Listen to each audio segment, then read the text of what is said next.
Okay, I'd like to welcome members, officers, and members of the public to this meeting of the council. As you all know, today there was an announcement by government on local government reorganisation.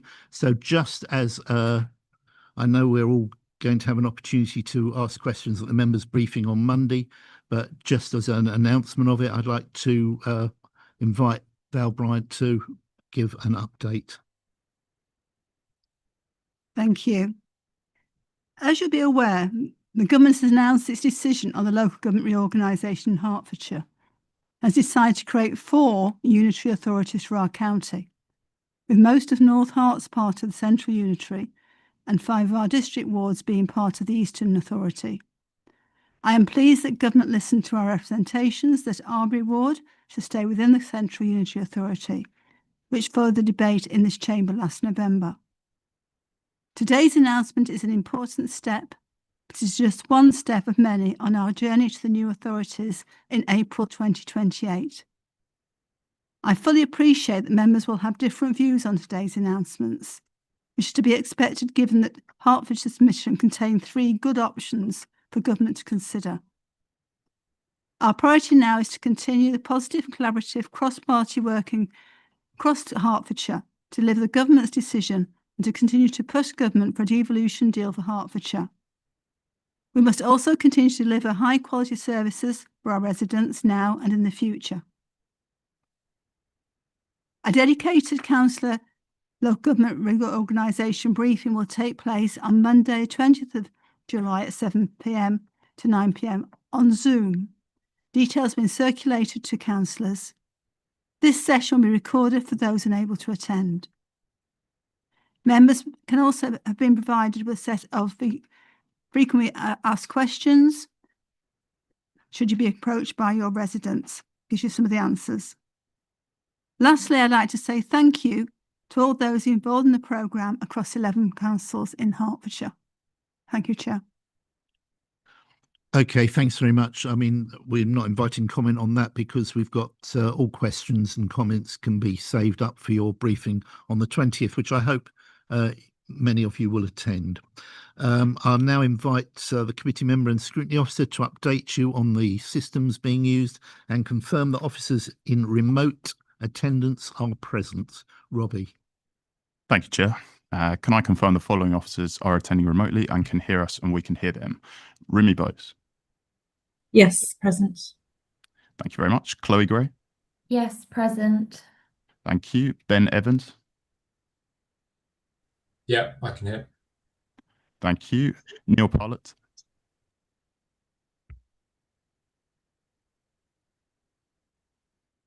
I'll come back to that one. Steve Crowley. Yes, present. Thank you very much. And then just check again, Neil Parlett.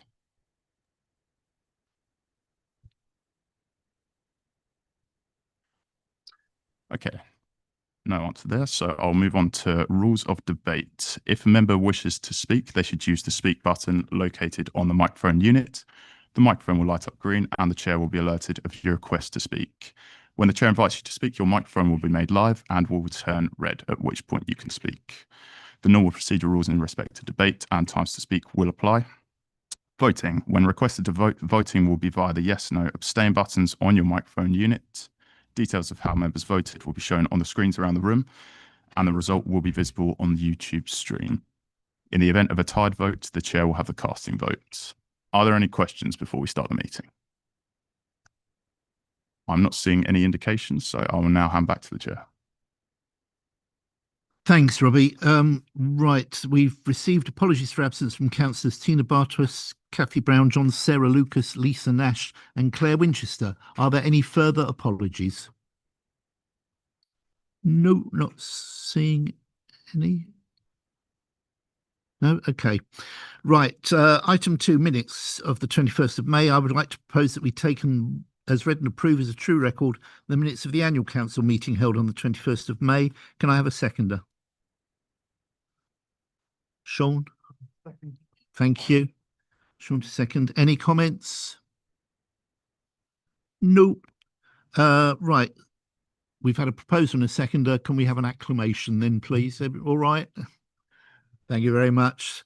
Okay, let's go on to notification of other business, of which there has been no further business advised. Chair's announcements. In accordance with council policy, this meeting is recorded. The recordings will be available on both the council's YouTube page as well as the council's Modgov site, alongside the documentation from the meeting. Number 2, of particular relevance, I think, at the moment, the climate emergency and ecological emergency. Members are reminded that this council has declared both a climate emergency and an ecological emergency. These are serious decisions and mean that as these are emergencies, all of us, officers and members, have that in mind as we carry out our various roles and tasks for the benefit of our district. More details are included on the agenda front sheet. Declarations of interest, members are reminded to make these before an item. The detailed reminder about this and speaking rights is set out under Chair's announcements on the agenda. The rules of debate, I remind you that the normal procedure rules in respect of debate and times to speak will apply. No speeches may be made after the mover has moved a motion and explained the purpose of it until the motion has been seconded. When seconding a motion or amendment, a member may reserve their speech until later in the debate. In accordance with the Constitution, please can members ensure that no speech exceeds 3 minutes without the consent of the chair. Comfort break for the purposes of clarification. 4.8.23a of the Constitution does not apply to this meeting. Therefore, a member may leave the room during the debate in consideration of that item and be able to vote. However, please be mindful of the business on the agenda and wherever possible, leave at an appropriate point in the proceedings. There will be a comfort break at an appropriate time in the meeting should proceedings continue at length. He said, hopefully not. Right. Item 6, Long Service Award. These are always nice. Karen Pulham, 30 years service. Karen started working for North Herts Council 30 years ago as a word processor operator before passing her accountancy exams and moving into accounts. She has worked in a variety of roles since then as assistant management accountant, assistant MSU manager, and is currently working as part of the controls, risk and performance team. Karen has been an integral part of the team since then, leading on the new corporate purchase card scheme implementation and ensuring technical compliance on VAT. She is a valued team member, well known throughout the council for being conscientious, approachable, and always ready to provide assistance to any officers who may require it. So I will propose that the council place on record its sincere thanks and appreciation to Karen Pulham for her long and valuable service to local government. Can I have a seconder, please? Sean, you all right with that? Sean to second. Happy to second, Chair. Okay, any comments? Anybody saying? No, thank you. Right, we have another long service award. Joe Blake, 40 years service. Joe has worked for North Herts for 40 years, primarily within the revenues team. She has gained a wealth of knowledge and experience dealing with all aspects of council tax billing and administration. Over the past few years, Joe has a more specialised role and deals with council tax valuation inquiries, ensuring that the council maximises the income due when new properties are completed. So again, I'll propose that the council place on record its sincere thanks and appreciation to Joe Blake for her long and valuable service to local government. Seconded, Sean, thank you. To vote on both of those together. Yeah, we can do a vote on both of those together. So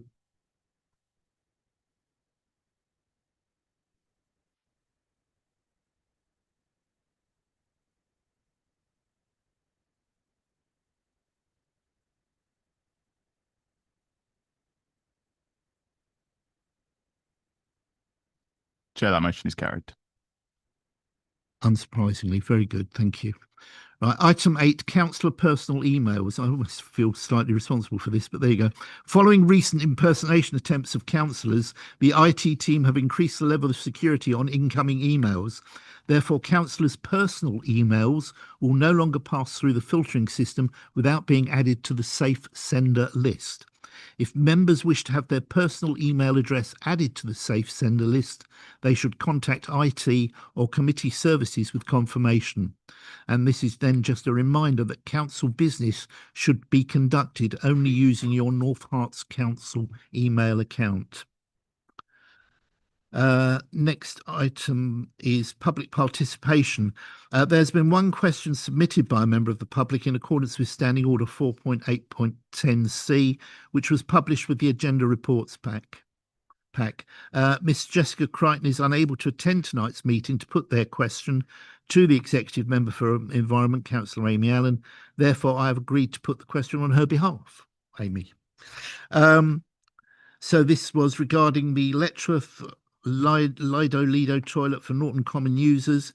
Given the importance of accessible toilet facilities for disabled people, older residents and families, how does the council justify the absence of publicly available toilets in the green spaces it manages? Will the council consider opening up the toilets at Letchworth Lido free for use by Norton Common visitors? Councillor Amy Allen to respond. Amy, if you wouldn't mind. Thank you, Chair.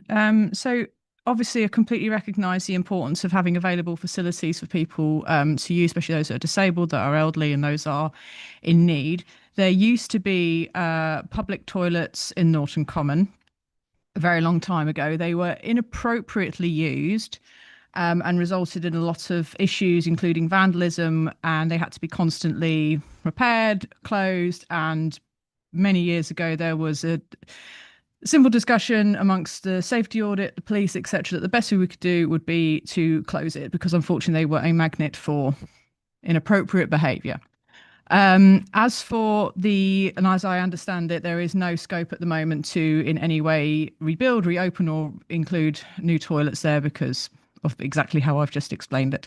As for the toilets at the Lido, it is a paid entry place. It would be incredibly difficult to safeguard and monitor members of the public just wandering in and out of it. The whole point of it set up the way it is to monitor the numbers, to monitor safety and to look after the patrons that are there. So I cannot see in any way that we would be able to open them up to become effectively public toilets. There are other public toilets in town and in the area. Regrettably, we don't have any in the common. We aren't able to provide that.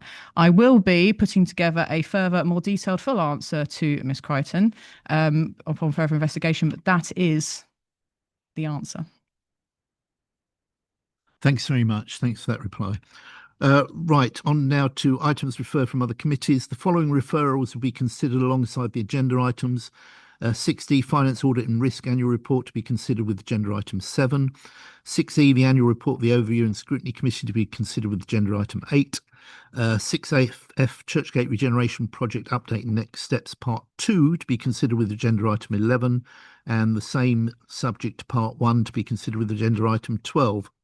The following referrals will be taken as standalone items. And now we come to 6A, the Revenue Budget Outturn. Ian Albert to present the referral and report. Ian. Thank you, Chair, and thanks, obviously, colleagues. And apologies if you've had to kind of look in several places for this report. But obviously, the narrowness of what we're asking you to do this evening is set out in the recommendations. The full report obviously was debated at Finance Committee and a Cabinet, setting out our end of year position, our healthy position in terms of the general fund. And obviously our main financial indicators and variances that are referred to in that report that both obviously Finance and indeed Cabinet scrutinised at some length. But for this evening's meeting, we are asking Cabinet to approve the net transfer from earmarked reserves as identified in Table 9 of the main report of £4.925 million. Those reserves, the net movement of those reserves is mainly made up of planned use of our MHCLG business rates reserve to support general funding, planned use of the waste reserve for the waste contractor implementation costs that were contained in their budget bin, and the planned use of the waste vehicles reserve for our new waste vehicles, including EVs under 3.5 tonnes. All the movements are detailed in the table there. So I would ask and recommend and move, Chair, that Council approves that net transfer from our earmarked reserves as identified in Table 9 of £4.925 million. Thanks, Ian. Are there any questions? I'm not seeing any. So the recommendation has been proposed. Can I have a seconder? Val Bryant. Happy to second. Thank you very much indeed. Okay, so any debate on that? Not seeing any. So the recommendation has been duly proposed and seconded. Can you go to the vote, please?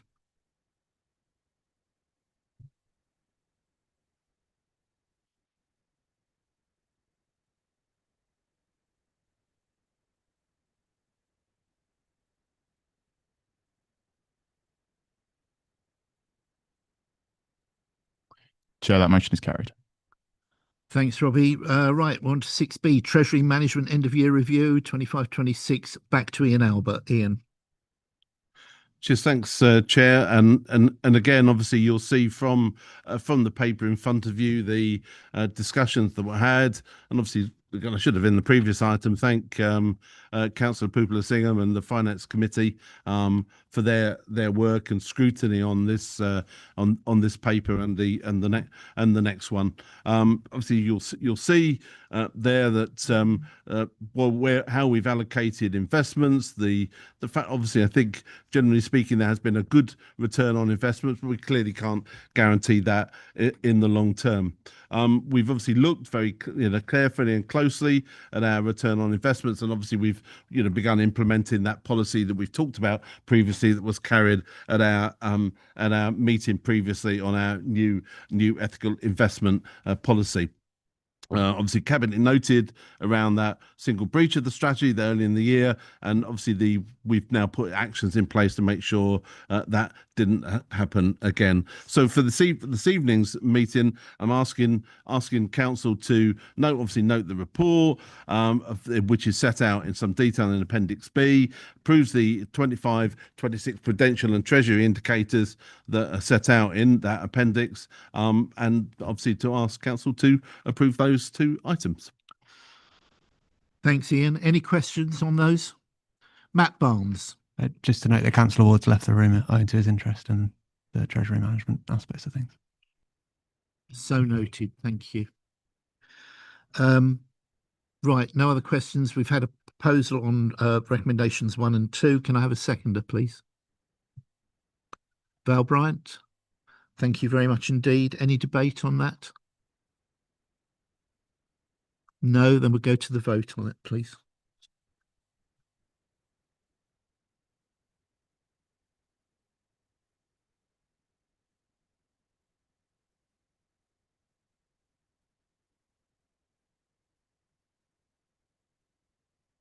That motion is carried, Chair.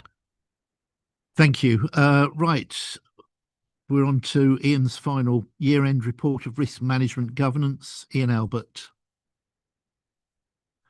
Thanks, Chair. I mean, I think obviously this is, and I think risk management is clearly is a really important area for Council, and I think bearing in mind all the nature of the things that are going on across local authorities, and indeed this one, and making sure and that we do provide the assurance that the Council is effectively managing risk.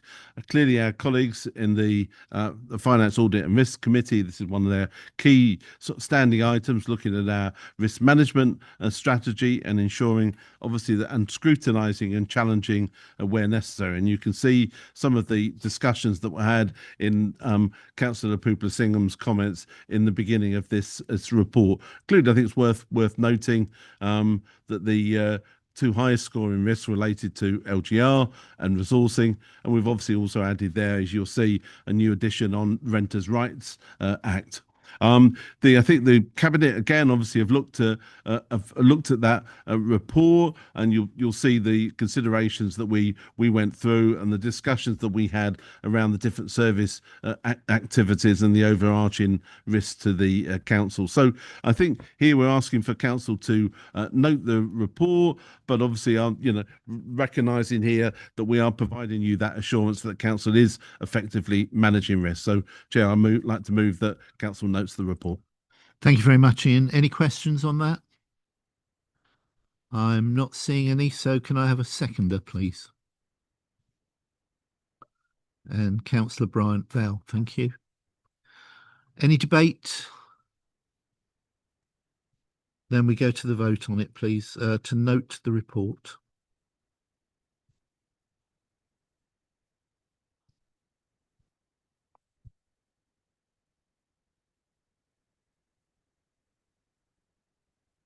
That motion is carried, Chair. Thanks, Robbie. Right, we're on to item 7, the Finance Audit and Risk Committee Annual Report. VJ Pupalasingham to present the referral from FAR and the report. VJ, to you. Thanks, Chair. Happy to present the Finance Audit and Risk Committee Annual Report for 25-26 to Council for noting. I think it's important to recognise at the outset that this has been a period of transition for the committee. Following Councillor Nolan's appointment as Deputy Leader of the Council in January, I had the privilege of taking on the role of Chair, and we've also welcomed some new members to the committee during the civic year. Despite the changes, I think it's fair to say the committee has maintained a strong focus on its core responsibilities in providing effective oversight of Council's governance, financial management, audit and risk arrangements. I'd like to thank at this stage Councillor Nolan for his stewardship of the committee until January of this year. The report itself, it provides an overview of the work undertaken by the committee over the past civic year, reflecting on our effectiveness as well as setting out our priorities for the year ahead. FAR is, as we just heard from Councillor Albert, an important part of the council governance framework because it provides that assurance to full council that effective processes are in place for the oversight of finance, audit and risk management internal controls. I think during the past year, the committee has overseen a wide range of important matters. There is a timeline of the reports outlined in the grid at page 48 of the reports pack.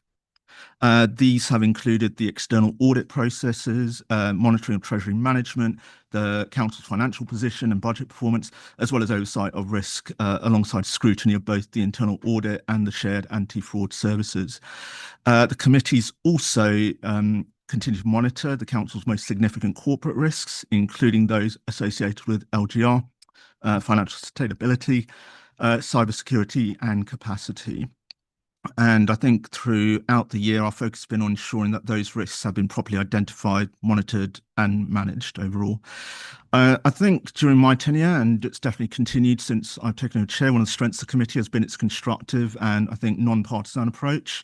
Members across the spectrum have challenged officers appropriately, they've sought clarification where necessary, and they've worked collaboratively in executing our function. Looking ahead, our work programme remains comprehensive and it mirrors that from the last civic year. We're going to continue to oversee the audit process, monitor financial resilience, review procurement arrangements where needed, and ensure that members receive appropriate training to strengthen their financial and governance knowledge as well. I'd also like to express the hope that we might also see greater participation from all political groups this civic year. Over the past year, there's been extended occasions when not every group has been represented at the committee. It's robust challenge that is an essential part of good governance, and I think the committee and ultimately the council is stronger when every political group fully embraces that responsibility. I think finally, I just place record my thanks to the extended group of individuals who support the work of the committee throughout the year. Our independent member, John Cannon, the Director of Resources, Ms. Ian Cooper, Chris Wood, Darren Bowler and their teams from the Shared Internal Audit and the Anti-Fraud Services, our external partners at KPMG, and indeed Councillor Albert, who attends each of our committee meetings should members have need of his input, and of course all the officers who have supported the committee throughout the year and have been assistants to me since I took over as chair.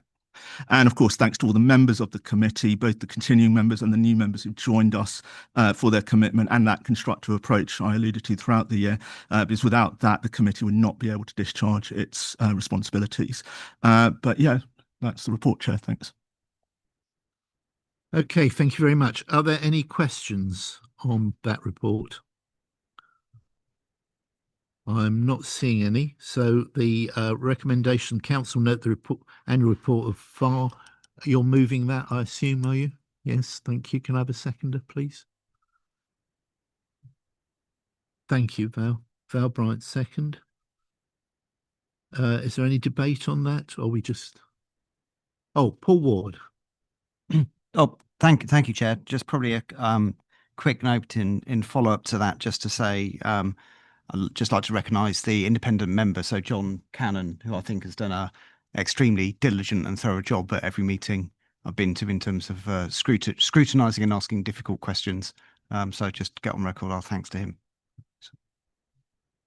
Yeah, it's always very good, I think, to recognise our independent persons in whatever capacity they assist the council in its work. Right, we've a proposer and a seconder to note that report. So can we go to the vote then, please?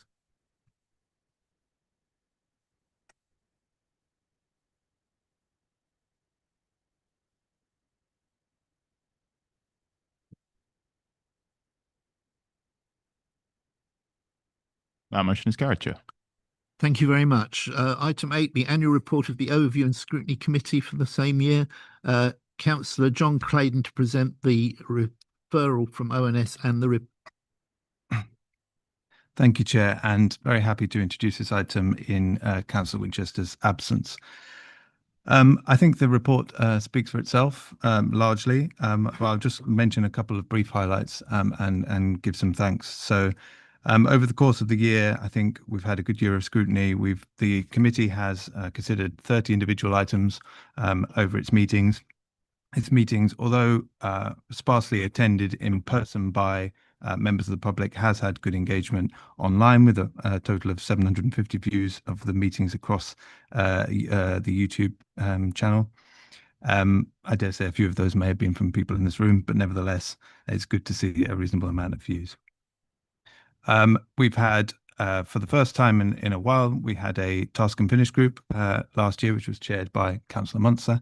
And I want to take the opportunity to thank the task and finish group and Councillor Muntzer for their work, looking at Section 106 contributions and how they fit in with the council.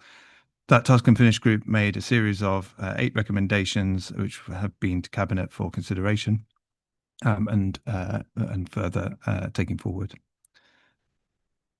I want to, as I said, take the chance to thank Councillor Winchester, who was chair of the committee, of course, last year, and as she and I have now swapped roles, so I'm chairing this year with her as the vice. I'd like to take the chance to thank our excellent scrutiny officer, Jeevan Mann, who's done a fantastic job supporting the two of us. Both had limited experience going into last year, and it was really, really great to have that support.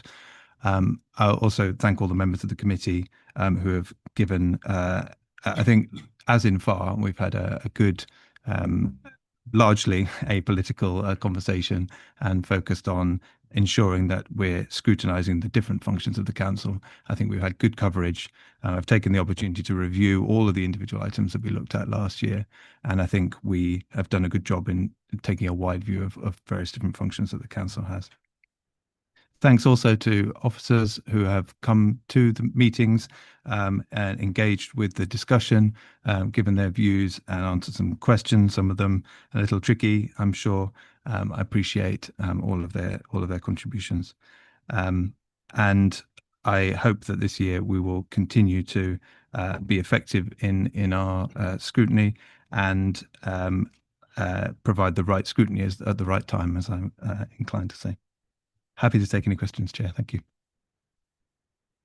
Thank you, John. I've got Claire Strong. Claire.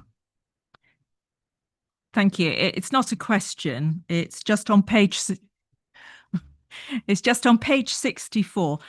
Having been a councillor for 31 years, I think I am now the mother of the chamber, but it would be nice if people could spell my name correctly. I was going to say, and given as the chair of the committee spells her name similarly, I would like my eye back, please. So noted. How dare we cross you? Right.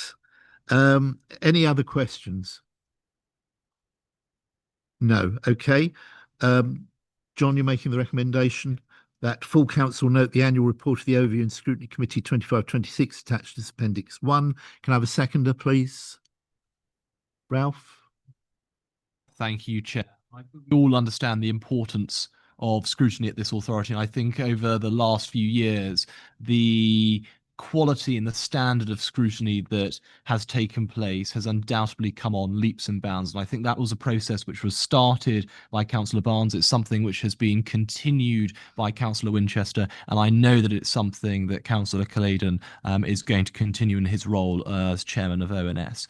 I want to also just put on record my thanks to Jeevan Mann, our scrutiny officer, because I think the contribution that she has made since coming into post has been absolutely very extraordinary and really has supported that good quality scrutiny that has enabled us to put our points of view towards the administration. And I'm incredibly proud of the work that I did along with my cross-party group of colleagues for the Section 106 Task and Finish Group. I think that's an incredibly important piece of work, not just for this local authority at this current juncture, but looking forward to unitarisation, about how do we empower local communities in our planning process. And I very much look forward, hopefully at the next full council meeting, to hear more about what the administration is going to do in order to take forward the recommendations of that cross-party Task and Finish Group. Was that a long way of seconding the recommendation? Thank you very much. So we have a proposer and a seconder that full council note the annual report. If there's no further debate, then we'll go to the vote, please.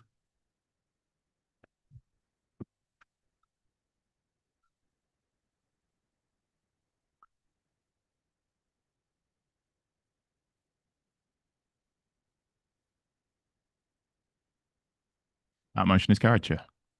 Thank you very much, Robbie. Right, item 9 is exclusion of press and public. I propose that under Section 100A of the Local Government Act 1972, the press and public be excluded from the meeting on the grounds that the following report will involve the likely disclosure of exempt information as defined in paragraphs 3 and 4 of Part 1 of Schedule 12A of the said Act as amended. Can I have a seconder, please? Second. Sean is to second. Okay, acclamation? Yes, thank you very much.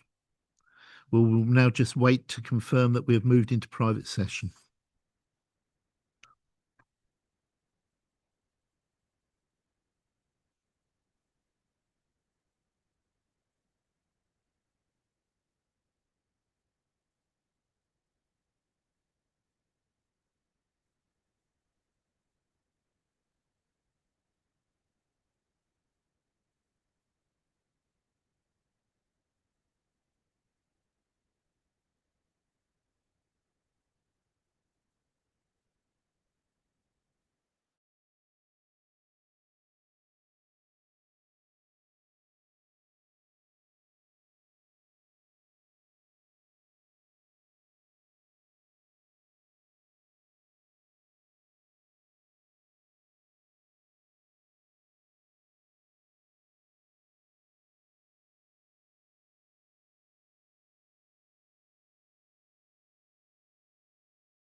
Okay, welcome back, everybody. This is item 12, Churchgate Regeneration Project Update and Next Steps, Part 1.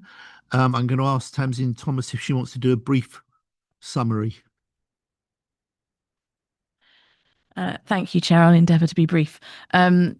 This time last year, full council approved exploring option 3 for the Churchgate redevelopment, and I'm delighted to be presenting this paper to you today, which takes us into the procurement phase. This project will deliver a redeveloped shopping centre and market, revitalise public spaces around the HIS, and around 200 town centre homes, as well as vital footfall for our local businesses. I want to give my thanks to the project board, councillors Keith Hoskins, Val Bryant, Ian Albert, Daniel Allen, as well as all of the officers. And I also want to note my appreciation for the scrutiny by the Overview and Scrutiny Committee and Cabinet for all of their input helping us get to this next stage. We are asking the full council to approve procurement of specialist regeneration expertise to design the tender and undertake detailed analysis for the scheme. Over the past year, work has been undertaken in considerable detail, and the council is now in a fundamentally stronger position than it was 12 months ago.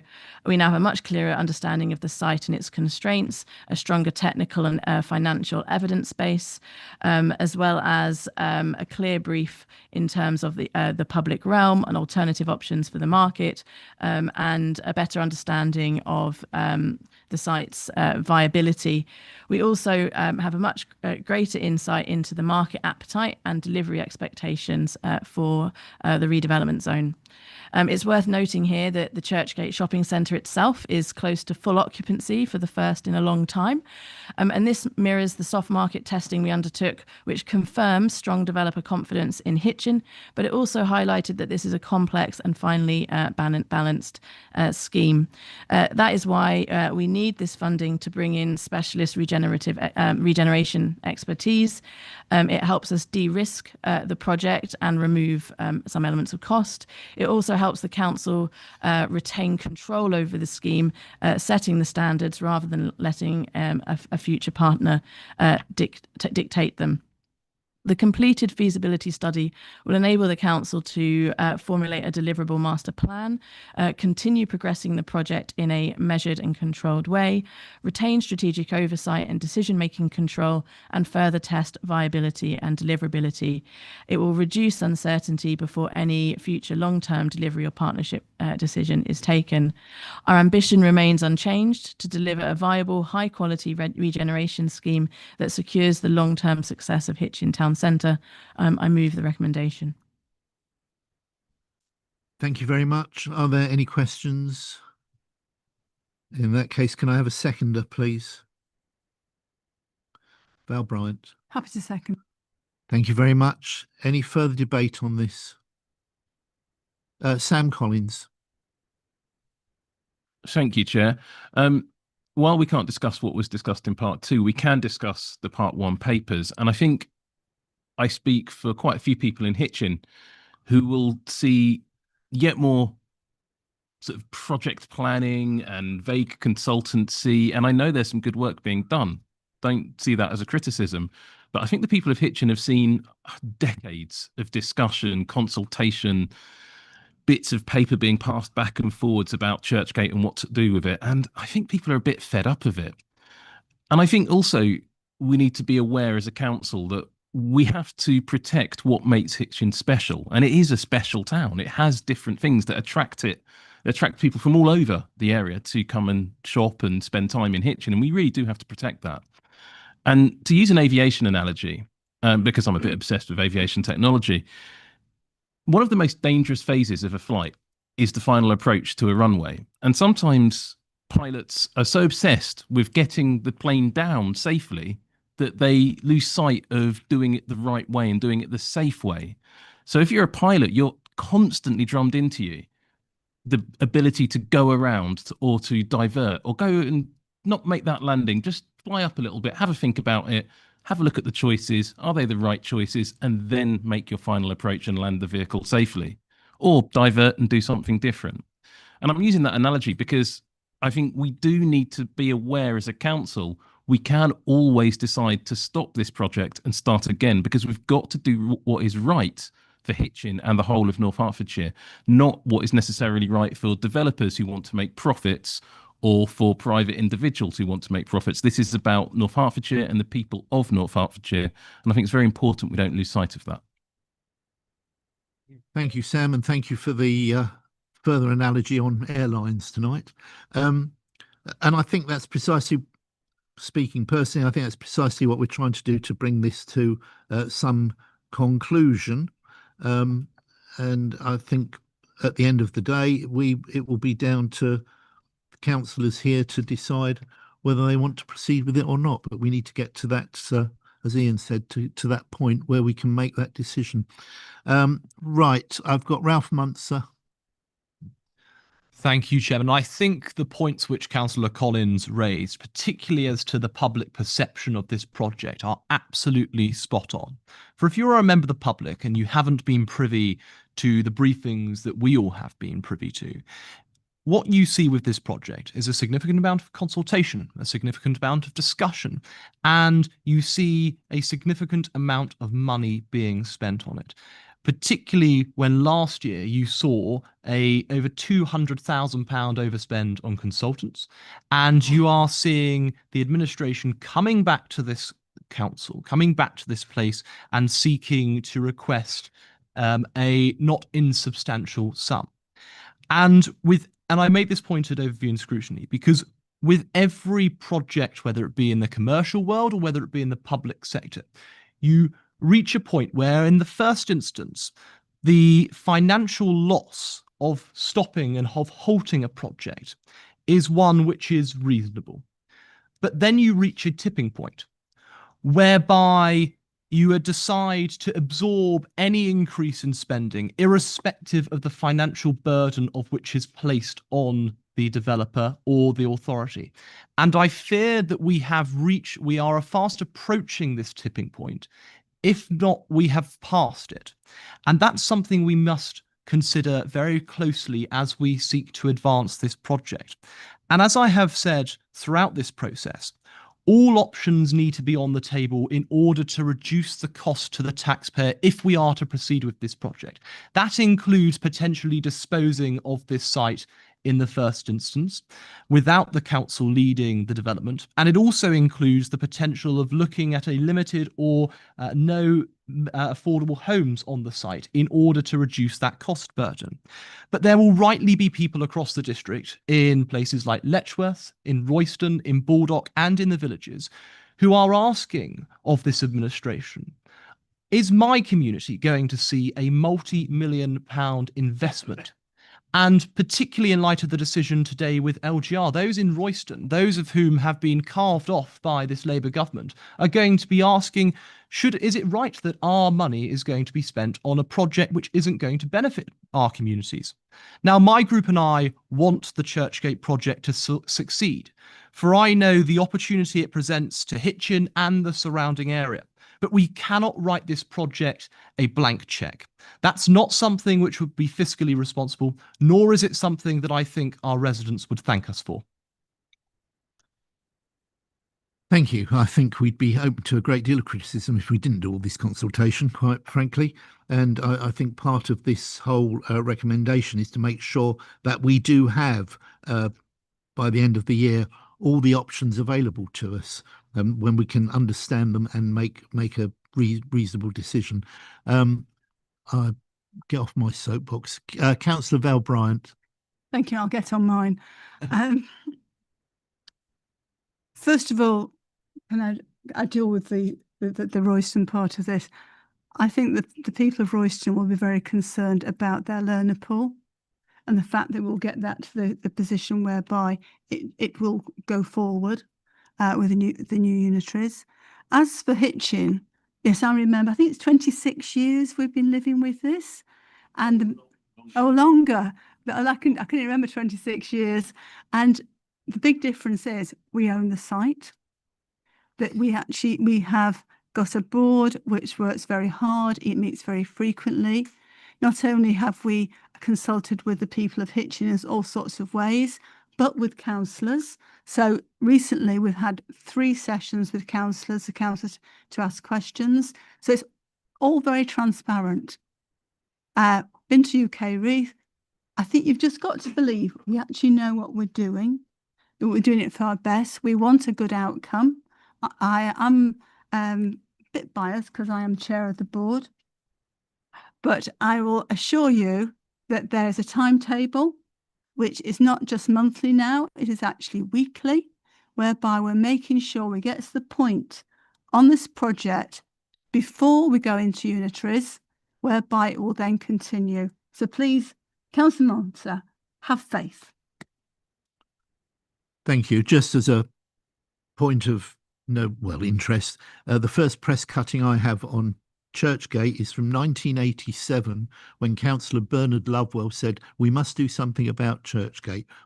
I rest my case. Councillor Ian Albert. Ian. Thank you. Thanks, Chair. And and in this capacity, I'm also chair, as colleagues know, the Hitchin Community Forum.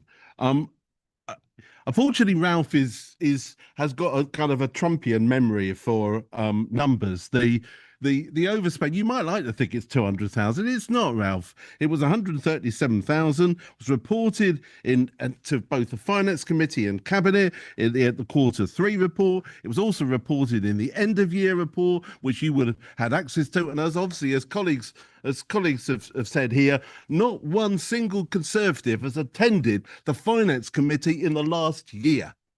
And so if you actually came to the Finance Committee and you're a substitute, you might actually find out what's happening on finance. That would be quite a good starting point, wouldn't it, Ralph? Now, look, we don't write blank checks. Of course we don't.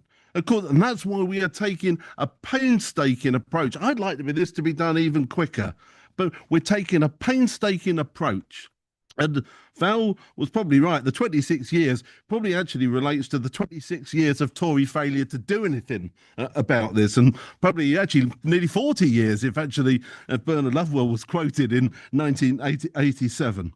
I think I agree with much that Councillor Collins has said, that we can't lose sight of what the objectives are. It's really important for us to do that, and that's why we're doing this phase 1, to actually give you, all the councillors in this room, and obviously the wider public, the information about what a project might look like. And I think that is what's really important. I mean, obviously I say to Councillor Collins, we do reports at every Hitchin Community Forum meeting about Churchgate. Unfortunately, you've not been able to attend a Hitchin Community Forum, probably nearly in living memory. I'm sorry, Sam, you haven't been there, but we do get those reports to the Hitchin Community Forum. So I would urge colleagues to support this paper. I think it's the right approach. It's the right approach actually to get it right finally. Finally, I moved here in 1988 to Hitchin, and we were talking about Churchgate then, as Keith has just said. I think there's a real opportunity to be able to do something that is absolutely fantastic. But I think what we're giving council and councillors here is, by doing this feasibility work, which is what we're debating today, is that opportunity to give you the information, to give the public the information, then you can make the choices. Yes, there will be a range of alternatives in there. Yes, there will be different things that we can do in terms of development models and so on. But you will have that information to make that decision. So urge you to support the paper. We can get on and deliver it. Thank you, Ian. Claire Strong, Councillor Strong. Yes, I think when I came onto the council 31 years ago, Churchgate was being talked about. And I do like, point 7.5 on page 74, where it says the redevelopment of the site presents an opportunity to deliver wider town centre benefits, including the revitalisation of the market area, improved public realm, green space, enhanced accessibility, new housing and flexible community uses. And that's what we said was being said 31 years ago. So nothing there has changed. Just a little bit of, again, of the history of this, what's been going on. We are the freeholder of all that space. I've always referred to it as Hitchin's Crown Jewels. So we own the site, Councillor Bryant. We've always owned the site. What we didn't own was the leasehold on the building, which the council decided not. It wasn't a decision I was in favour of, because I thought selling and letting a developer have to buy the building and then be the owner. But we were told this would give us control. This was going to give us control. We have control because we were the freeholder and with the planning authority. But it's cost us a lot of money, and it's certainly going to be costing us a certain amount of money going forward. This is to take us forward to the feasibility. Well, I don't know how many feasibilities I have looked at of various developers who've walked through into these offices and told us, I think the last one who failed to deliver on the agreement that they had with us to redevelop Churchgate. And it's when they said that they couldn't make the numbers work because of the feasibility and everything else. And that was one of the reasons that they stepped back, and the agreement they had with us then fell away. And since then, yes, we've still been waiting to get a solution, and it was very difficult because Hammersmatch had the leasehold of the building and didn't want to sell it until they were forced to sell it. It was a sad day for me when we actually bought that leasehold, and I still believe in my heart that if a developer had come in through the doors with a plan of what they would like to do and with the money to implement that plan, we probably will be a lot further than we are on now, because they would have put a planning application or something into the council and we would have had discussion on it. And the people of Hitchin, I just feel at the moment, like I think Councillor Collins has said, they're still waiting to know what the plan is. We still have not got an idea. Are we going to have a market here, a market there, car parking here, car parking there? What about the housing? Is it going to be 2 floors, 3 floors, 5 floors?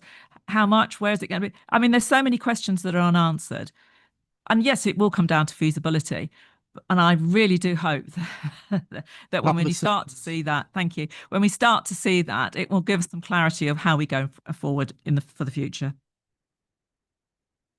I think that's precisely why we're doing this. I must admit, I cheered when we bought the leasehold, because you had so many private sector developers fall away for those reasons. But anyway, Councillor Tim Johnson. Thank you, Chair. I've just thought of an analogy. Fasten your seatbelts. There's turbulence ahead. Oh, thanks, Tim. You can always be relied on. Right, Matt Barnes. Thank you, Chair. I'm from Royston, and I do care about Royston Lenopole. I'm not sure what it's got to do with Churchgate, to be honest. This scheme is huge. It is expensive. As I understand it, it's largely paid for and made viable by the loss of parking, development of housing. I don't go to Hitchin very much, but when I do, I drive. I'm not convinced, looking at some of the background papers, that the parking problem has been sufficiently addressed. I'm comfortable to progress this through to the next stage, but I think we need better answers around that before we go to phase 2. Yes, I would fully concur with that, and that's why this is being done, so that we can make those decisions. Okay, we have a proposer on this. I think we had Val, did you second this? Yes, you did. We have a proposer and a seconder that council approves this recommendation. No further debate. Oh, Tamsin, sorry. No, I hope I'm in line with. Do I get a right to respond? Like, though, I just want to say, colleagues, this isn't 31 years ago. A lot has changed. We live in an era of work from home where commuters are different. Google has set up shop in King's Cross. Watford is booming and Universal Studios is going in Bedford, and Hitchin is at the centre of it all. The town is thriving, and we have evidence here that there is a viable route to development, and we really need to explore it. Listening to sort of Councillor Munzer, it sounds like he wants to don his parachute and press the ejector button, and I just don't see what the case is, given that we live in a very, very different time, and we have a report here which shows that regeneration is possible, and not just a standard town centre regeneration. We've kept affordable housing in the mix. We've kept redevelopment of the market in the mix. The plans have expanding the green space around the HIS. We've been able to keep things for the public realm in this scheme when other town centres haven't been able to do it. I really get tired of people talking the scheme down and approaching it as if it just won't happen because 31 years ago it didn't happen.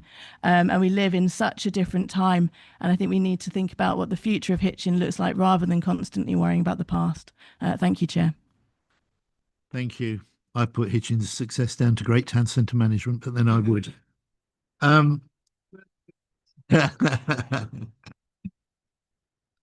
Okay, it's been proposed and seconded. Would you please go to the vote?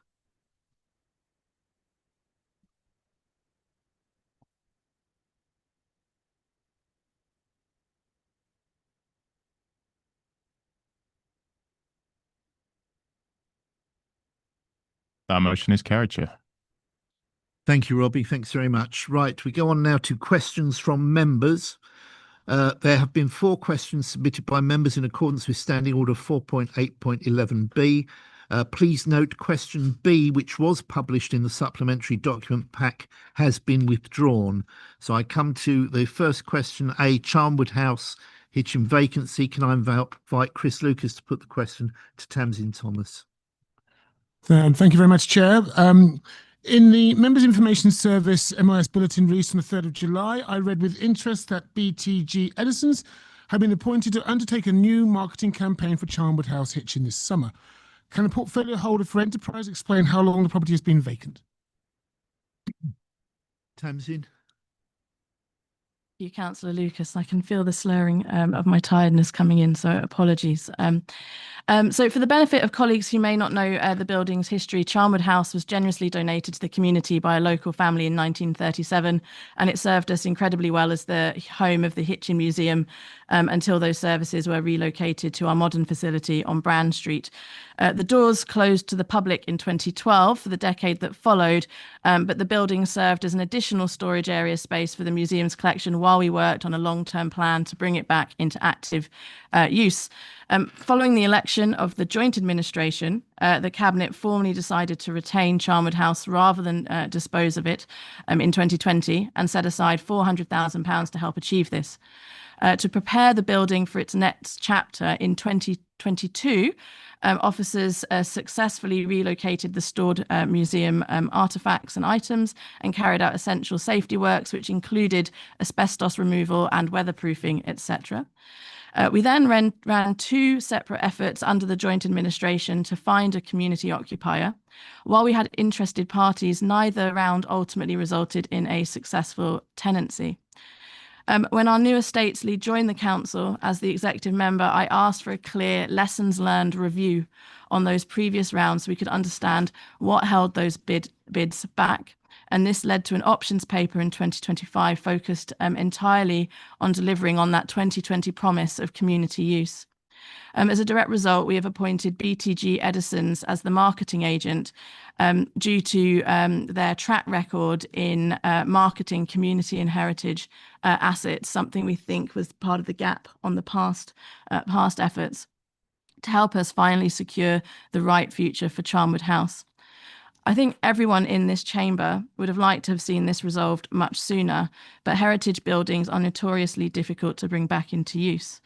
Everyone wants projects to be delivered fast, well, and cheaply, and my experience is that you can often manage just 2 of those, but never all 3. We must demonstrate value for our taxpayers, and we must deliver a high quality result for our residents. Doing both of those things, well, it means unfortunately that it is taking us time to get it right. Thank you. Supplementary, Chris? Yes, thank you. And thank you very much indeed for the answer to the question. My supplementary question is, could the portfolio holder please explain why she thinks the previous marketing campaign failed to produce a lease? It was interesting to hear that you mentioned about lessons learned. So perhaps could you summarize those lessons learned and explain to us why the previous marketing campaign failed to produce a lease, resulting in Charnwood House remaining vacant for the best part of 14 years? To repeat, Councillor Lucas, it has not been vacant. It has been in use as a storage facility for much of that time. It's only since 2022 and the removal of the museum items that it has been vacant in that sense. But I don't want to comment on any individual bid, as I don't think that would be right. But I will say that a general challenge has not been an absence of interested parties, nor has it been a lack of people who could really make that building thrive as a community centre.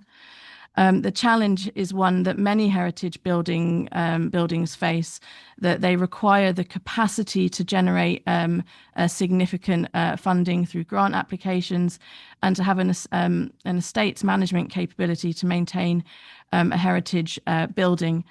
Even with preferential rent terms, that is quite challenging. And that's why we've partnered with BTG Edisons, who have got expertise and a proven track record in this area. Thank you. Thanks very much, Tamsin. We go on to question B now, which is on similar properties, Charnwood and Thomas Bellamy House. Chris Lucas to put the question. Thank you very much, Chair. Could the portfolio holder for Enterprise please explain how much money... Sorry, Chris, there was a little debate up here, got confused by the lettering. Do carry on. Thank you, Chair. Could the portfolio holder for Enterprise please explain how much money has been spent on maintenance and security for Charnwood House and Thomas Bellamy House, both in Hitchin, since they've been left vacant? Thank you, Councillor Lucas. And again, I repeat that particularly in the case of Charnwood, that the building has not been left vacant for much of that time. It's recently since asbestos was cleared. So the total costs for Thomas Bellamy House have been £85,000. And the total costs for Charnwood House have been £68,000. That includes within it capital expenditure for Thomas Bellamy House of £60,000 and for Charnwood of £30,000. The holding costs for Bellamy House have been £25,000 and for Charnwood House £38,000. Thank you very much. Supplementary, Chris? Yeah, thank you, Chair. So the total together, what is that, £133,000 roughly, from what I've just worked out. So I'm wondering, does the portfolio holder for Enterprise think this is a good use of public money, given that both properties have been left dormant for such a ridiculous length of time? Or could it not have been better use, that both properties could have been used for better use by the public within Hitchin? Thank you, Councillor Lucas. As I hope my initial remarks showed, that through the entire period of vacancy, the council has been engaged in an active process to resolve the long-standing use of Charnwood House, including ensuring that it serves the public in some form through museum storage. No one in this chamber needs me to talk about the challenges of museum storage for the residents of North Herts and why we need additional space. We are the custodians of those facilities, and a quick route to resolving this would be disposal. Or would be to leverage options around a very loose understanding of community use to get someone in. I don't think that's a right approach. I think the facilities are heritage buildings, listed buildings, and it is right that we take a measured approach to ensuring that they don't degrade, which if they were dormant they were, and they are being maintained, hence the cost, but also that officers are working as proactively as they can to ensure that they remain in the public realm and they remain in community use for many decades to come.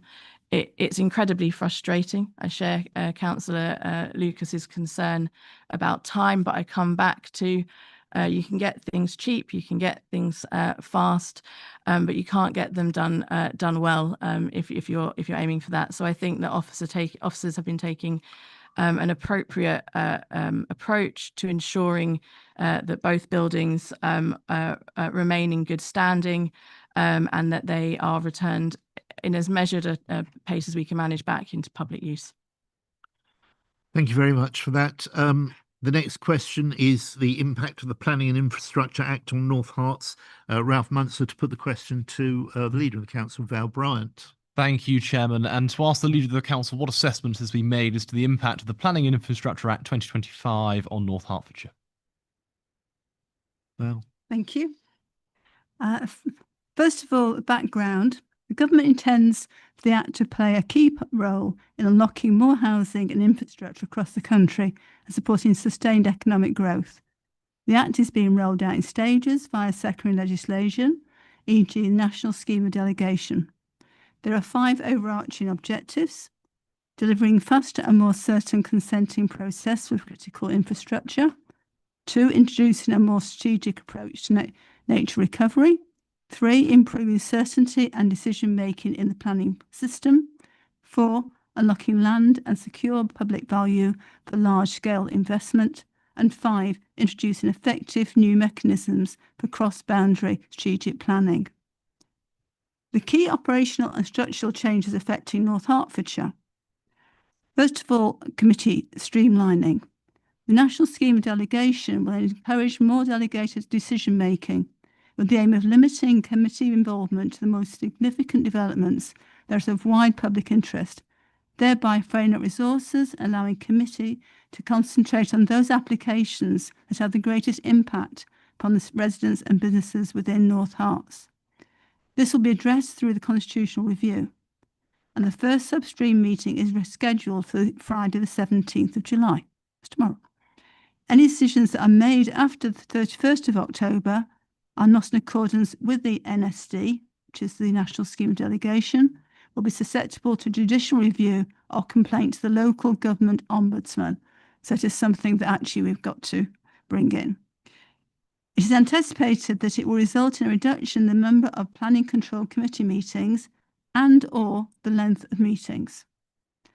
Mandatory training for Planning Committee members. We already undertake mandatory member training, although this is a statutory requirement, and members will be required to successfully complete training and obtain a valid completion certificate, without which they will not be able to sit on the Planning Control Committee. Planning committees will be limited to no more than 13 members. This will not affect North Herts, as currently Planning Control Committee has 12 members. Localised planning fees. North Hertfordshire will have great autonomy to set application fees. Currently, it is intended to liaise with other authorities on fees following the impending decision on LGR. Strategic spatial planning reintroduces a requirement for North Herts to plan more strategically across wide regional areas, with the aim of ensuring that housing growth aligns with infrastructure needs. Environmental delivery plans to change how developers protect and enhance our environment when building by financing habitat restoration and pollution reduction measures such as river cleanups. Finally, compulsory purchase order powers. North Herts would be able to assemble land quickly and cheaply for public interest projects. Hope value can be bypassed when acquiring land, and then it's a question of compensation. Thank you. Supplementary. Thank you very much, Chair. And I'm very pleased that the leader has referenced the national scheme of delegation. I'm very much looking forward to the debate that we're going to have on that in a short period of time, because the national scheme of delegation is none other than a fundamental assault on the involvement of local people within the planning process. And much like the decision on local government reorganisation today, it is yet another example of a Labour government taking power and the Is there a voice. question in here? It is indeed a question. Can we get Taking to it? power out of the hands of local communities and putting it in the hands of Whitehall. So the question that I have for the leader is, who does she think is best suited to take decisions as to the future of our communities? Is it the locally elected representatives in this chamber, or is it faceless bureaucrats in Whitehall?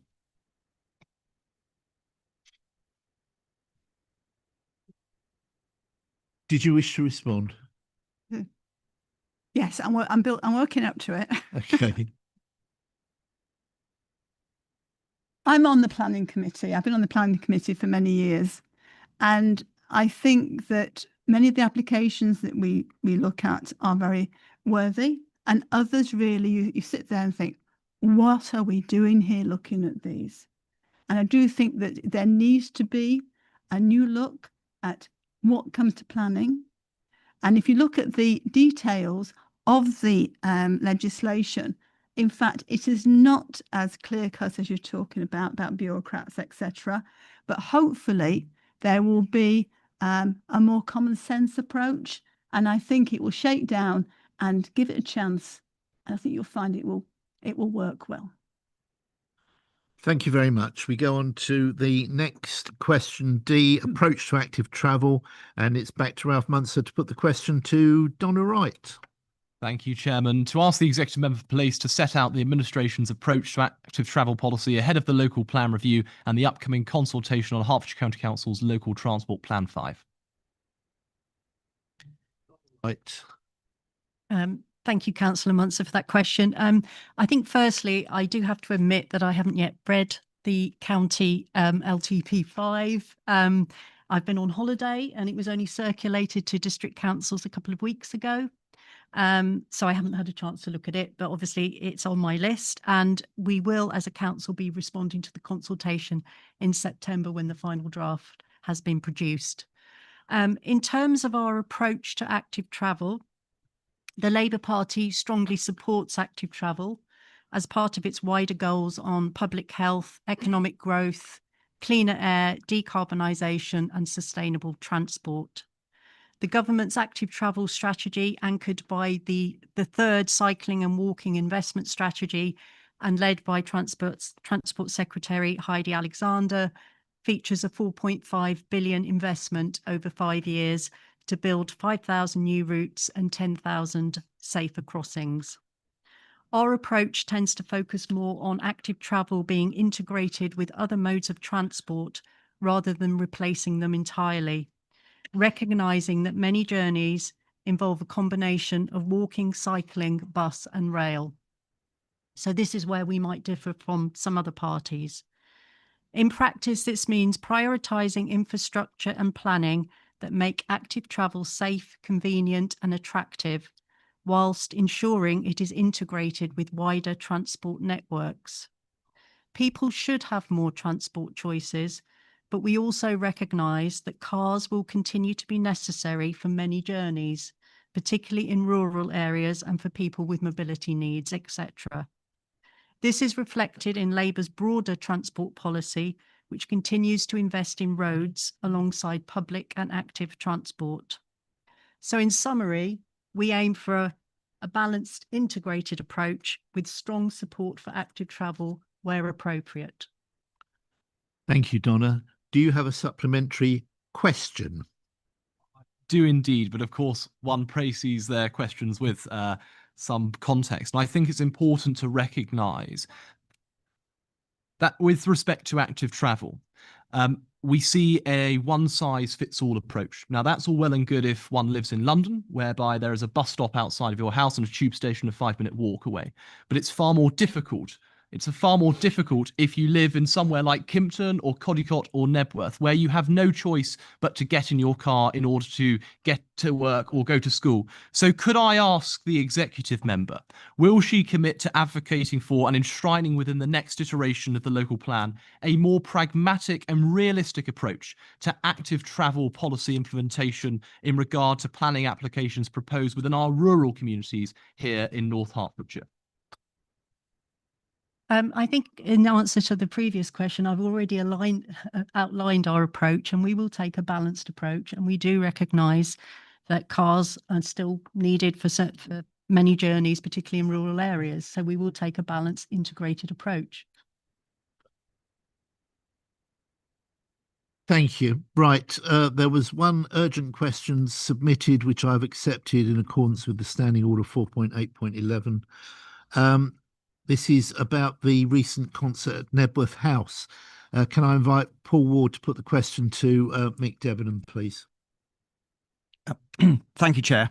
Last weekend's Iron Maiden concert at Nebworth House caused unusual levels of widespread disruption in the main Nebworth village, other nearby villages and Stevenage. There were several issues with traffic management and reports of residents stuck for hours and ticket holders abandoning their journeys. Can the portfolio holder for regulatory please explain what action is being taken to learn lessons from this and to make future events safe and successful? Mick Debenham to respond. Thanks. Thanks, Paul. And thanks for everyone behind the scenes who got this question added to the agenda at the last minute. The Iron Maiden concert at Nebworth was a major event that attracted many thousands of visitors to North Hertfordshire. While many people enjoyed the concert, I recognise that some residents, businesses and attendees experienced significant disruption, particularly due to traffic congestion and extended journey times. I'd like to reassure members that North Hertfordshire Council, working with the event organisers, Nebworth Estate, emergency services, highway authorities and other partner agencies, is already undertaking a formal post-event review through the Safety Advisory Group process.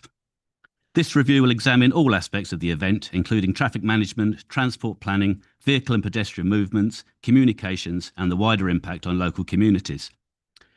The SAG Group met several times before the event and carried out a site visit shortly beforehand. During the concert itself, the Council and partner agencies also took part in operational planning and event control arrangements. Prior to the event, all relevant organisations were satisfied that the plan submitted met the required standards and appropriately addressed the risk identified at the time. However, a key purpose of the SAG Group process is to learn from experience. We are therefore gathering feedback from residents, attendees, councillors, partner organisations and event staff. This is being considered alongside information provided by the organisers and emergency services, as well as commentary shared on social media. We have already received a wide range of comments and suggestions relating to traffic management, pedestrian safety, communications and routing arrangements. These will all be considered as part of the review. It would not be appropriate to preempt the findings before all of the evidence has been assessed. However, I can assure members that any lessons identified will be discussed with organisers and partner agencies and will help shape planning for future events at Nebworth. Our shared objective is clear: to ensure that future events are safe, well managed and successful, whilst minimising disruption to local residents and communities. Thank you, Mick. Is there a supplementary question, Paul? Yes, there is, Chair. I agree with Councillor Debenham that big events at Nebworth House are a key asset that benefit our district. I'm sure everybody supports them. And whilst accountability lies with the organisers, as he said, it's important that we maintain public confidence in the work the Council does with the Safety Advisory Group and our regulatory roles as well. So can Councillor Debenham confirm he's willing to work with the organisers and the officers and the SAG to update the Council with an appropriate summary of the improvements once those investigations are concluded, noting that some of the details have to remain confidential for security reasons? Yes. Simple as that. Thank you. I've been very encouraged by the concern shown by Nebworth House as well, who I think are on the ball with that. We're going to take a 10-minute break and then we'll come back and just finish with the motions.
Right, everybody, if we can crack on, if we're not missing too many people. Nigel trying to make his way through the Hampton Court maze.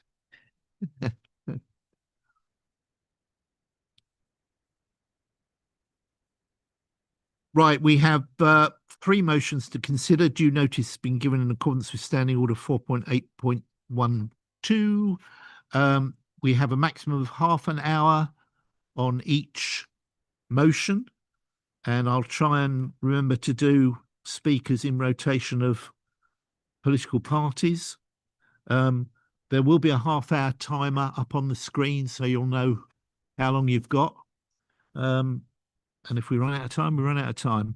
Right. First motion A is objection to the National Scheme of Delegation for Planning Applications. I will invite Councillor Steve Jarvis to move the motion. Steve. Thank you very much, Keith. We all know that the government set a target of 1.5 million houses in the life of the Parliament, and that they are falling miserably behind that, with, I think, just about 200,000 built last year. We're also aware that in a not dissimilar position to the previous government, they've fallen for the developers' argument that the way to get more houses built is to make it easier to get planning permission, despite the fact, as is frequently identified, that there are many hundreds of thousands of housing planning permissions that have been granted which have not been implemented. And there are a significant number of those in North Herts as well. But nevertheless, the government has decided that the solution is to do what the developers want and make it easier to get planning permission. And we all know they've gone about that in a number of ways. They've redesignated a large amount of the green belt as grey belt to make it easier to get planning permission there. They've introduced changes that mean that the government can decide planning applications of above a significant size rather than letting the local planning authorities decide them. And the latest step in this process is to decide to reduce the democratic impediment to getting planning permission granted for smaller applications. And the changes that were made from October will mean that there is no democratic input to housing applications for up to 10 homes, and only the most restricted democratic input for much larger applications. And in particular, no democratic input in the case of the approval of details, which we all know for large sites is a substantial part of the planning process. Now, no doubt the government thinks that this will be more efficient, and no doubt their friends in the development industry think it will make the process with less friction, I think is the way they like to describe it. But it's a long established principle of the planning system in this country that there is democratic input to the subjective decision making that is involved in many planning decisions. And I think that it is entirely wrong and entirely undesirable that the ability of the elected members of this council to intervene and to take a decision on the vast majority of planning applications in North Hertfordshire is the wrong way to go. I'm therefore asking the council to agree that it regrets the decision of the government to introduce the National Scheme of Delegation for planning applications, and it believes that planning decisions should continue to be made by locally elected councillors rather than being increasingly determined by officers under national rules. And the Secretary of State is being given excessive powers to dictate council constitutions and planning procedures in this respect, and that we therefore resolve to instruct the leader of the council to write to all North Herts MPs setting out these views. I'd like to move that motion, Chair. Thank you very much. Can I have a seconder, please? Ruth Brown. I'd like to second the motion, and I'll reserve my right to speak. Thank you very much. We are open for debate. Donna Wright. Thank you, Chair. I do understand members' concerns about these reforms, particularly the changes to call-in arrangements, and I know these concerns come from a genuine desire to serve our communities. However, we must acknowledge that the current system is deeply flawed and inconsistent, At present, one councillor can call in an application in some authorities, whilst elsewhere it takes two. The same proposal may be delegated to officers in one council, yet wait months for a committee decision in another. This patchwork approach is not serving residents or applicants well. People deserve a planning system that is efficient and consistent. That is precisely what the National Scheme of Delegation is designed to deliver. Planning committees will continue to have an important role. Large applications and those that raise important planning, economic, social or environmental issues will still come before elected members. But we also need to recognise an uncomfortable truth. Planning committees can sometimes become politically charged environments where decisions are influenced by political pressures rather than planning merit. We do not have to look far for examples. Even within the county of Hertfordshire, we have seen examples of members forming delegation blocks and refusing to engage with changes to national planning policy. In one widely circulated video, a planning committee member stated, "I'm a democratically elected member and I have voted against an application. I do not have to say why." That statement encapsulates exactly why reform is needed. We should be able to trust our planning officers. They are highly trained professionals with the expertise to make independent and evidence-based judgments. We also need to recognise where elected members add the greatest value. It is councillors who adopt local plans. It is councillors who decide where new housing should be built, which green spaces and employment sites should be protected, what design standards should apply, and how our communities should grow. Good political leadership is not about scrutinising every planning application.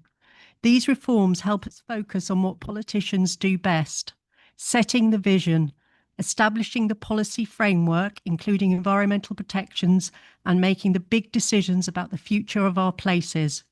Above all, we must not lose sight of the fundamental purpose of these reforms. Our country faces a housing crisis and a pressing need for new infrastructure. People need homes and our economy needs growth. No single reform can overcome these challenges, but an efficient and fair planning system is an important part of the solution. For all these reasons, I support the introduction of the National Scheme of Delegation, and I urge members to reject this motion. And beautifully timed as well. Tom Tyson. Thanks, Chair. I just want to be clear that the ultimate effect of these new regulations will be to silence community voices in decisions. And delegation to officers robs the community of its rights to raise issues at the planning committee and blocks councillors from exercising their role of offering oversight in decision making.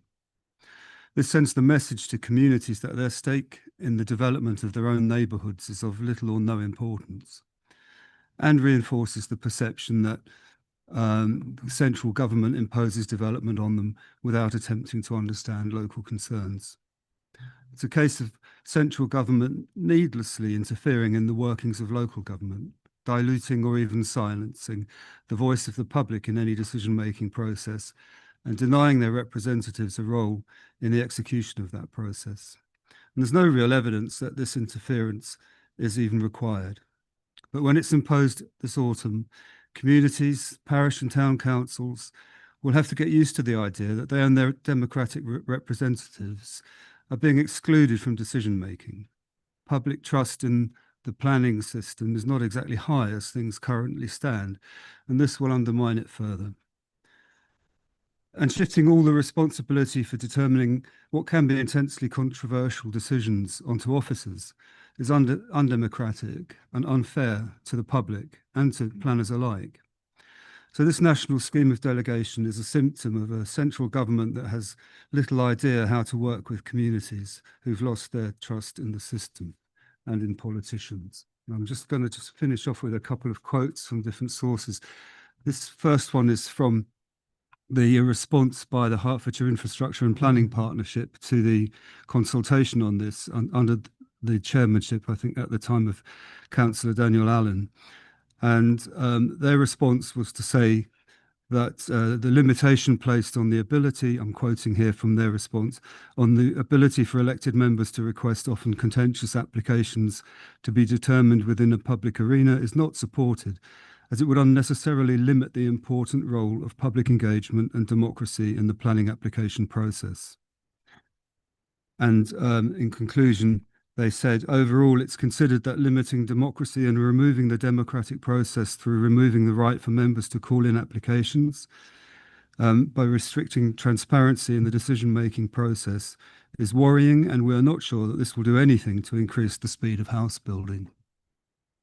And my second quote comes from a member of the Planning Control Committee who spoke from the heart when we were presented with a summary of this development by about 10 seconds left. Oh, and he said, "I'm absolutely horrified to see this coming out of the government.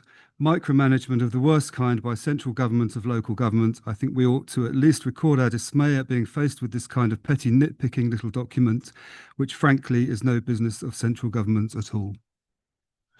Thank you. Daniel Wright Mason. Thank you, Chair. Now, I'm glad that some misconceptions about this proposal have been covered, but what I would really like to expand on is the reason why the government may feel that these interventions are needed. Because I think it's worth being very clear about exactly what issue we and they are talking about, which is a fundamental and historic national failure in service delivery, which is building enough homes to house our population. Now, here in North Herts, we are certainly not the worst culprits of this, but I'm afraid to say we are still very much part of this failure of service delivery.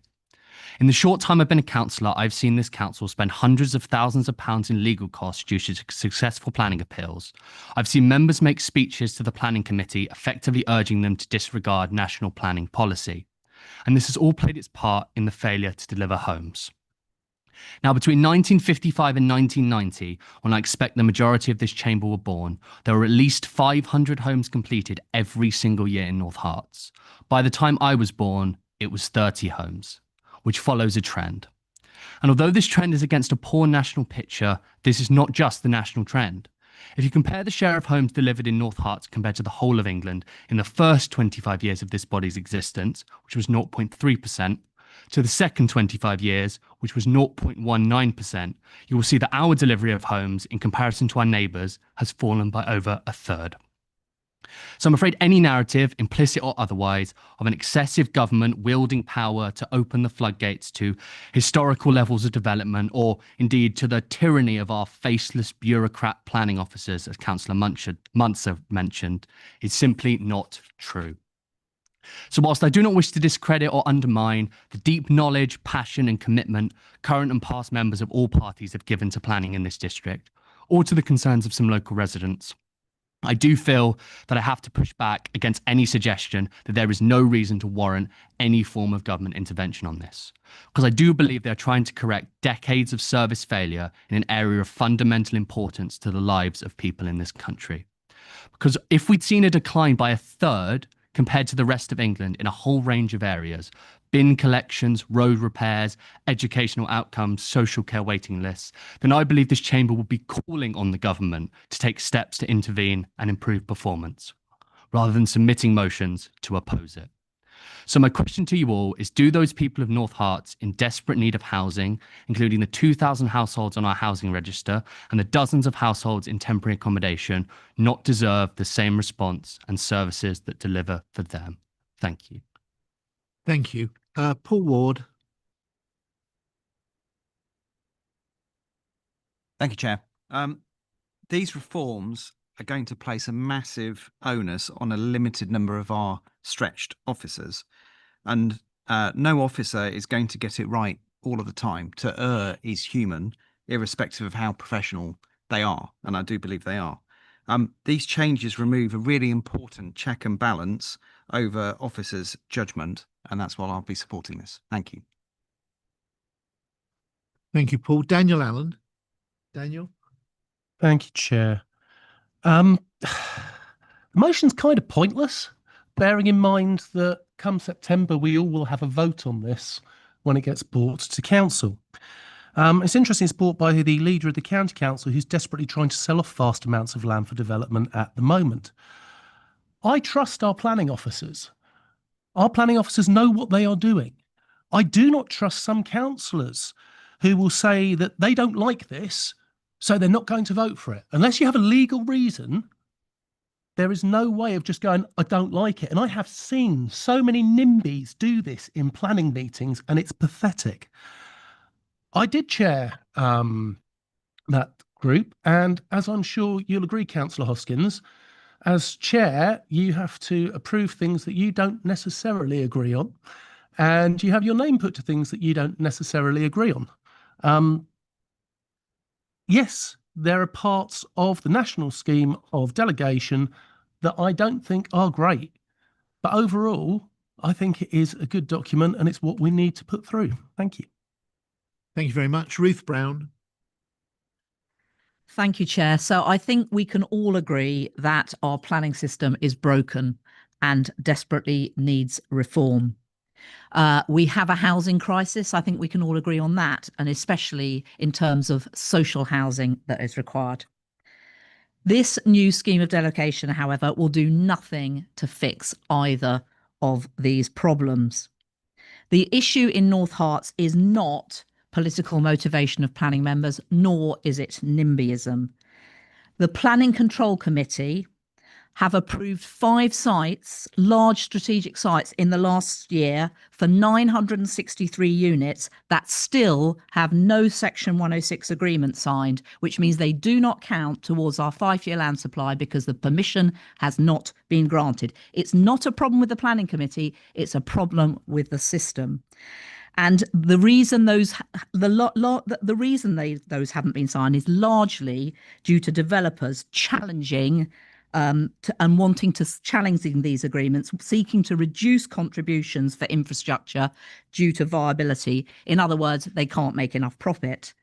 In this country, we have a developer-led planning system, and which does not lead to more houses being built because they build them when they can make money. This is not a service failure on behalf of councils, as has been suggested.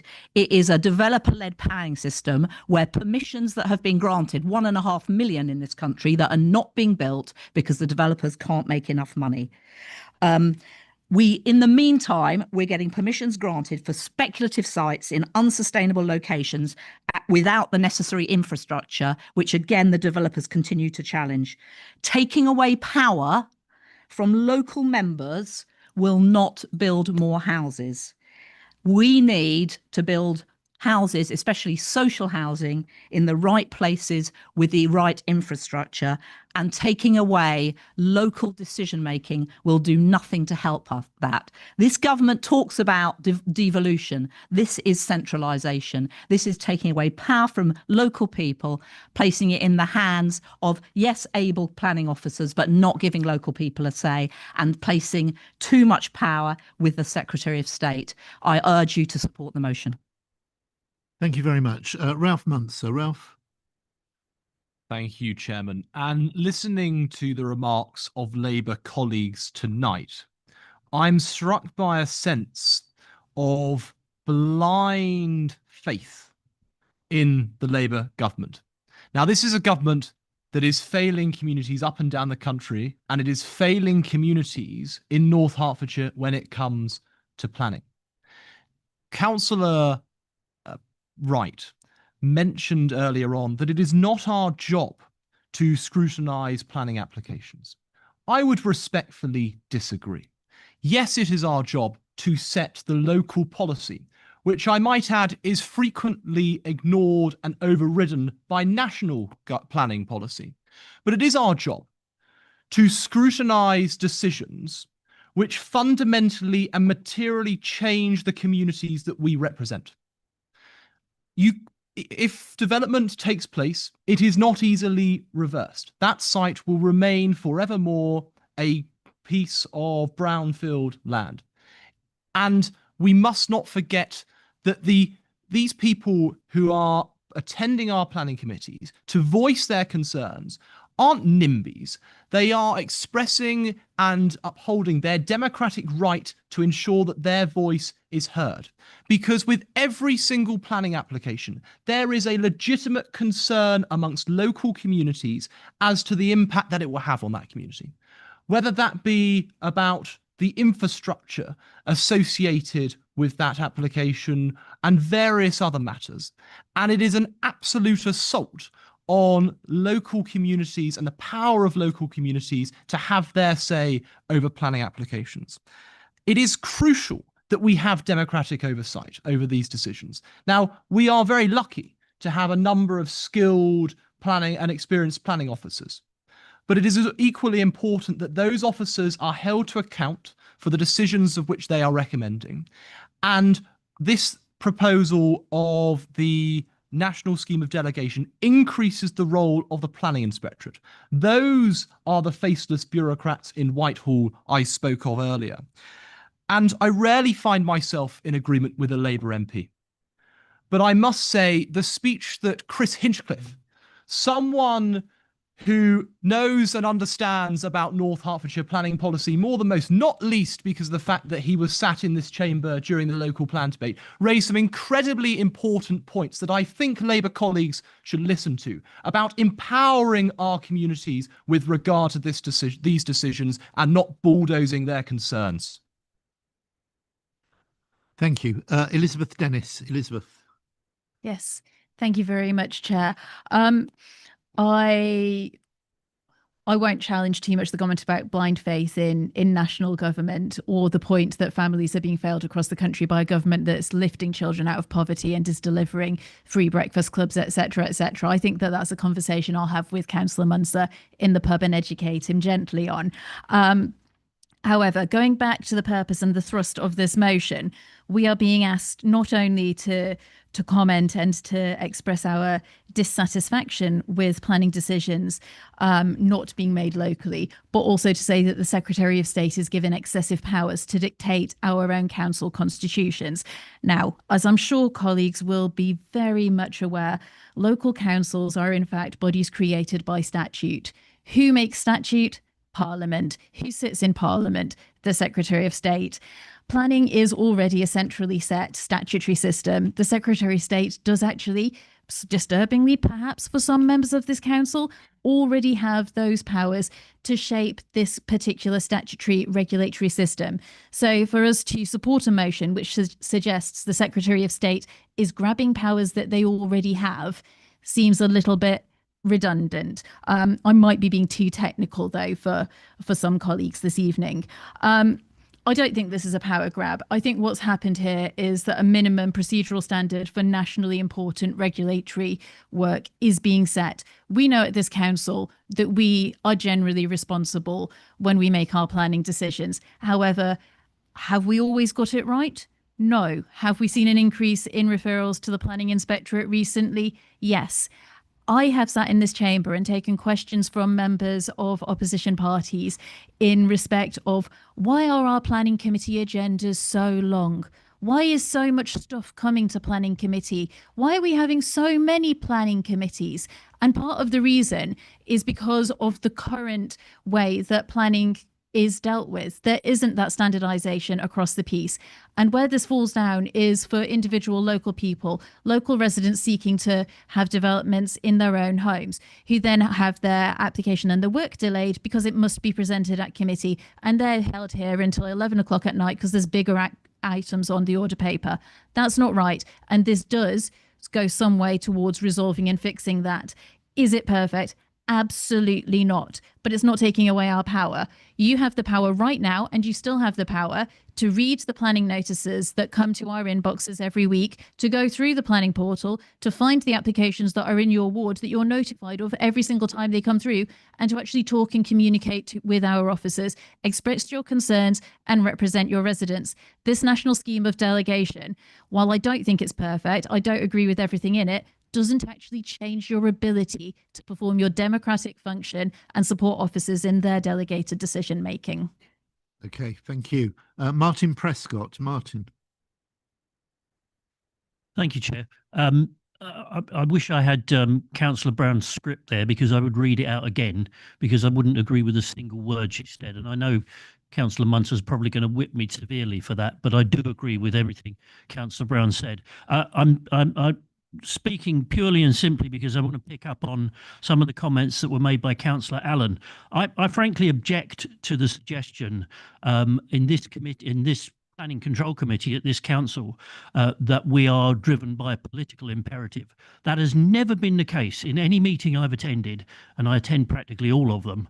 And frankly, if anybody from my party or any other party was suggesting that we should make decisions based upon political imperative, I would resign from the committee immediately, because that's just not what we do. And I really, really do object to that. We've got a good chairman who I know hasn't spoken yet this evening, and we had a good chairman prior to that with Councillor Dennis. Different parties, we have completely different ideological views, but it doesn't mean to say we have to bring politics into our planning committee decisions. And again, I have to say I very much object to that. I think one of the reasons why this is a bad scheme that's being proposed or that will be introduced is not because councillors don't have the ability to object or don't have the ability to have their voices heard. It's because members of the public will no longer get the opportunity to have their voices heard. And those are the people who vote for us, and those are the people who pay for it all. They should have the opportunity. Lord knows we're hamstrung enough by planning policies, and there are plenty of applications that we look at and we think, I really don't like this, but there are no planning reasons for refusal. And we've done that many, many times. I understand that. But members of the public still feel that they want to have their voices heard. They might not always get what they want, but at least they have the opportunity to speak. And that, I think, is going to be lost, and that's a big mistake. Thank you very much. Tim Johnson. Thank you, Chair. To add to Councillor Prescott's accurate comments, condescending, patronising, supercilious, disdainful. I suppose on the bright side, at least there's no booing shouted out yet, I suppose. In my backyard, I fully support this motion. Thank you very much. Nigel Mason. To echo the immortal words of Councillor Judy Billing, I wasn't going to speak on this, and that's, in this case, I may have used it before, not 100% honestly. In this case, it's true. I wasn't intending to speak in this debate for obvious reasons. I just first reflect on what Martin said about members of the planning committee, which I of course agree with. It's a pleasure to serve on that committee. But listening to some of the debate, I have a plea. The motion will pass, will not pass, whatever. It's not going to change a thing, because the legislation will come in, and it will come here in September, and we'll probably have a debate just like this, which will effectively, but it will come in anyway, and it's made quite clear if we do not pass the new legislation into our constitution, we will not be able to hold a planning committee, and the whole entire debate will be pointless. However, what I would say, I trust the planning committee to trying to make wise decisions. But I trust our officers. I trust our officers. They are not faceless bureaucrats. I know Rolf genuinely didn't mean, I don't think he meant our local officers, but they're not. They are experts in their field, and we should take notice of them. Other officers in other fields, I think people don't feel this need to challenge them all the time and think they know better. And we going forward, we should trust our officers. As I say, this will come in. What we need to do is work together as a committee, work together as a council, and trust our officers, and we will make this work, and we will make wise decisions. Thank you, Nigel. Matt Barnes. Thank you, Chair. I also wasn't going to speak, but I've been inspired by Councillor Munster. Evoking Chris Hinchliffe, who obviously used to sit in this chamber, and if he was here, I'm sure he'd be astonished at some of the comments that are being made. So what I'd like to do, rather than use my own words, I'd like to read out what he's written in a letter that he published last week. Labour must learn to love democracy again. In its dying days, the Starmer government is forcing through legislation that would demolish what remains of our democratic planning system. The national scheme of delegation represents a historic dismantling of democratic local government, stripping elected councillors of agency over almost every speculative planning application. The overwhelming majority of applications are already delegated to officers, with only the most contentious cases going to committee. Under these proposals, even those decisions will be made behind closed doors. Councillors will lose the right to call in even the most controversial applications. The claim that councillors cannot be trusted is not supported by evidence and overlooks the many applications committees approve only to be sat on by land bank and developers. The effective removal of residents' rights to speak at planning committees and have a say over their own future will not make the frustrations expressed at these meetings disappear. It will simply drive anger underground and fuel support for reform and the Greens. There will be significant public outrage when the full effect of these draconian changes are felt, reinforcing the perception that change is done to people rather than with them. So it's outrageous a Labour government is trying to force this through without so much as a proper debate in Parliament. Ministers should work with local councillors on real solutions to the housing crisis without setting fire to Labour's manifesto promise to enhance democracy and put power back into our communities. Thank you. Okay. Thanks. Nobody else wishing to speak, so I'm going to see Steve Jarvis would like to wrap it up. Thank you, Chair. Some interesting words there from Chris Hinchliffe, weren't they? Those who don't think, say they're not going to support this motion, seem to have raised 3 reasons for doing it. Although before I address those, I think it's worth saying that I entirely agree that planning officers are expert and that we should take into account their valuable advice. And indeed, I'm sure that the planning committee does that. I think what we're talking about here is whether or not there should be a democratic input into the process. And we've been told that there are 3 flaws in doing that. The first is uniformity. It's apparently important that planning applications should be determined in exactly the same way in North Herts as they are in Manchester or Cornwall. And I don't agree with that. They're different places with different local considerations that need to be taken into account. The second is what can only be described as a lack of trust. And it's amazing to me that the government, the Labour government, doesn't trust the 3,892 Labour councillors. And indeed, the Labour councillors in this chamber, some of them don't trust the other Labour councillors in this chamber. So it's not about politics. It's just about trust, isn't it? And it must be profoundly depressing to realise that the government, the one you work to get elected, the one you support mainly, doesn't trust you. But that's apparently one of the reasons why this should happen. And the third one is that it will produce more housing. Now, Councillor Brown explained that there are thousands of unimplemented applications across the country. There are millions. There are developers that have explained to me that they are not building as many houses as they could, not because they don't have planning permission, they have planning permission, but because they can't sell them or because they can't sell them at the price they want to. There is absolutely no evidence that making it easier to get planning permission will result in any more houses being built. So what we are being told is that there should be an end to democratic input, an end for people like us to represent people in the rest of North Hertfordshire on the overwhelming majority of planning applications, because the government wants uniformity, because they don't trust councillors, and because they have an entirely incorrect belief that it will result in more houses. I trust the council will support the motion. Thank you very much. So the motion is, as you've got on your paper, Steve Jarvis has moved the motion, seconded by Ruth Brown. You've had the debate, so we go to the vote, please.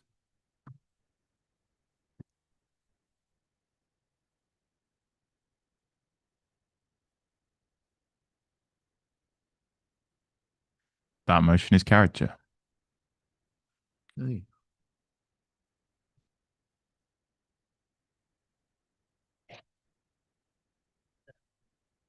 Yeah. Application. I'm sure it wasn't meant in this way, but I didn't want to interrupt Councillor Jarvis while he was summing up. Councillor Jarvis referred to members of a certain party on the planning committee, and I'm conscious members of the public may be watching this. There are no Labour members on the planning committee. There are no Lib Dem members on the planning committee. There is no Conservative member on the planning committee. They are all members of the planning committee, and they're there to do that job and do it well, and they do. And I think I wish that Councillor Jarvis would withdraw that comment, because I think it gives the wrong impression.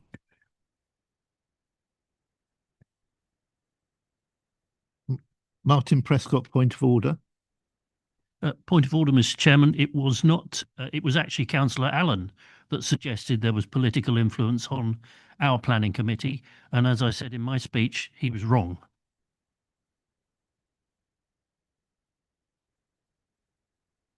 Sorry. Bond. Yes, go on then. I'll keep it brief. Good. When? Because I didn't, and if you remember, I had to teach you how to use the bloody planning portal after a meeting because you didn't know how to use it. Okay, I think we'll. Yes, you have. I think we've already voted on this and it's been passed, and I've heard your clarification, Nigel, on membership of the planning committee, and I think that's all I need to say now. So we'll go on to the second motion, which is Mimram Valley Local Landscape Designation Project. Ralph Munster to move the motion.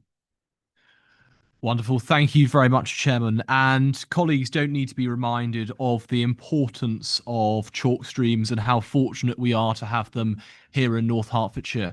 After all, we debated a motion on chalk streams a few months ago. But what we need to ensure is that we're taking action as opposed to just talking about taking action. And what this motion proposes is taking action to protect and preserve the chalk stream that runs through the Mimram Valley. And I'm absolutely delighted to be able to propose this motion because I am proud to represent the Mimram, or part of the Mimram Valley. And the campaign to ensure that it is designated as given a local landscape designation is one which has come from the community upwards. It is a fantastic example of what local people who are concerned about their environment are able to do, and to try and bring people together to in order to try and affect a positive change on our landscape and preserve something for people who live within the Mimram Valley, but also people who visit. It is absolutely crucial that we are taking action in order to preserve this, particularly in light of the threats that we see to local development policies coming from government. So I sincerely hope that Council will back this motion tonight. But it isn't something, the Mimram Valley doesn't follow local government boundaries. It is, of course, a natural, it follows its natural boundary, and it requires collaboration between all three local authorities: this authority, East Hertfordshire, and Welland Hatfield. And I sincerely hope that if passed, the leader will take those discussions forward with her opposite numbers within those authorities to ensure that we have protection for the Mimram Valley, not just in North Hertfordshire and as part of the next iteration of the North Herts local plan, but in the local development plans which are brought forward in East Hertfordshire and in Welland Hatfield, to ensure that we are taking that action that is necessary to preserve such a vital and rare asset in Hertfordshire. Thank you very much. Do you have a seconder for the motion? Joe? Yes, I second the motion and I reserve my right to speak. Thank you very much indeed. Joe Graziano seconding the motion. Val Bryant. I thank Councillor Munster for choosing me as the recipient of this motion, because this is just up my street. I am the council's representative on the Chilterns Conservation Board, and I've done a lot of work on chalk streams. The Mimram Valley is lovely. I just want to tell you a bit about the local landscape designation status. It's a non-statutory tool used by UK authorities to protect the scenic, cultural or recreational value of specific countryside. And for the Mimram Valley, you've got 11 parishes and town councils who are looking to work together to protect it, and they've got a website and they're doing very good work. So what I need to say, though, is that Councillor Munster has got the wrong tense, because in fact this designation is already in the draft local plan review. So Rachel Rooney is the officer, has produced the draft local plan, and in it, in the environment section, there's actually a section which is to make not just the Rimram Valley a locally valued landscape, but all of our chalk streams. And whereas Councillor Munster has got one chalk stream, I have got many chalk streams. So this is actually going to the Planning Strategic Board on Tuesday. The papers are available. I will send you a copy so you can see it yourself. So what happens after Tuesday? Well, the proposal will not be consulted on until October. So it will not enter the public domain until Cabinet papers are published in September. In planning decision terms, it will only carry limited weight at this stage, but in October, there's then a different approach as it becomes an adopted policy. And the draft policy cannot be consulted on until October 2027, with the examination of the local plan review, and then comes into power in 2028. So I think we are, I've got an analogy now, rowing down the same chalk stream, Councillor Munster. Well, it is nice to be out of the airspace at least, and onto the water. Okay, further comments, debate? No. How lovely. So the proposal has been made and seconded. Oh, Sadie, sorry. I just want to clarify whether people on the planning committee might need to abstain or anything for this. I'm advised you're all right. Okay. Right, Joe Graziano. Joe. Thank you, Chair. Chair, fellow councillors, I would like to speak about the significance of Mimram Valley, one of Hertfordshire's most important natural assets. Thank you to the Leader of the Council for confirming it's with strategic planning. Rachel did confirm this with me at our Southern Rural. So for members that don't know, the Mimram Valley begins in the area of Kings Walden and Whitwell and flows for about 12 miles or 20 kilometres in kilometres through our beautiful countryside before joining the River Lee at Hertford. It's one of the country's rare and internationally important chalk streams, a habitat found in only a few places around the world.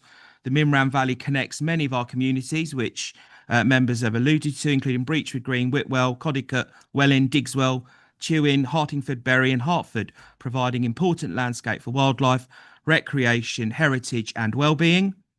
This valley supports species such as brown trout, don't know if you knew that, kingfishers and water voles, while also offering residents opportunities for walks, enjoying nature and connecting with the rich ancient history of our area.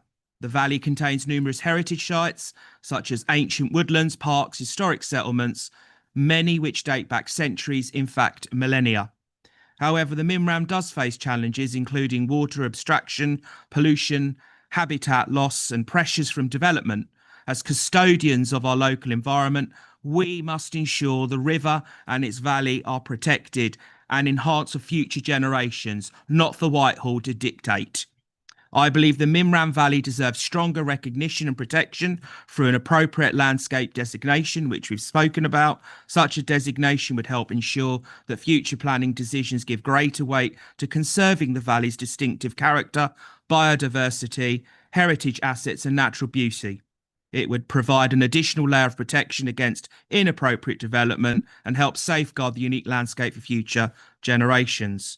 The valley is home to woodlands, as I've just explained, one of the world's raw chalk streams habitats. It is irreplaceable. It is an irreplaceable part of Hertfordshire's natural heritage and a valued resource for residents and visitors alike. I do urge the council to support the measure to protect the ecological health of the Mimram River, preserve the unique character of the Mimram Valley and work with the residents, landowners, environmental organisations to safeguard this treasured landscape. It's not just a corridor, it's part of our heritage, our environment and our identity. It deserves our continued commitment and protection. Even Chris Hinchcliffe MP supports this. Thank you. Thanks, Joe. I sense from the mood of the room that you're pushing at an open door there. Right. Yeah. Oh, Amy Allen. Amy, hello. It's Hinchliffe. There's no cliff in Hinchliffe. Thank you. Thank you. We stand corrected.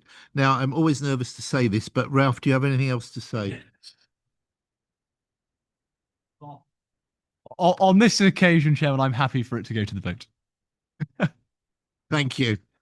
Thank you very much. So the council's result, the proposes the council resolves to express its support for the Mimram Valley being granted local landscape designation status, to instruct officers to engage in discussions with the Mimram Valley Local Landscape Designation Project Steering Group in order to progress the ambition of the Mimram Valley being granted local landscape designation status in the upcoming revision of the North Hertfordshire local plan, and to ask the leader of the council to write to the leaders of adjacent councils to support this project. Can you vote, please?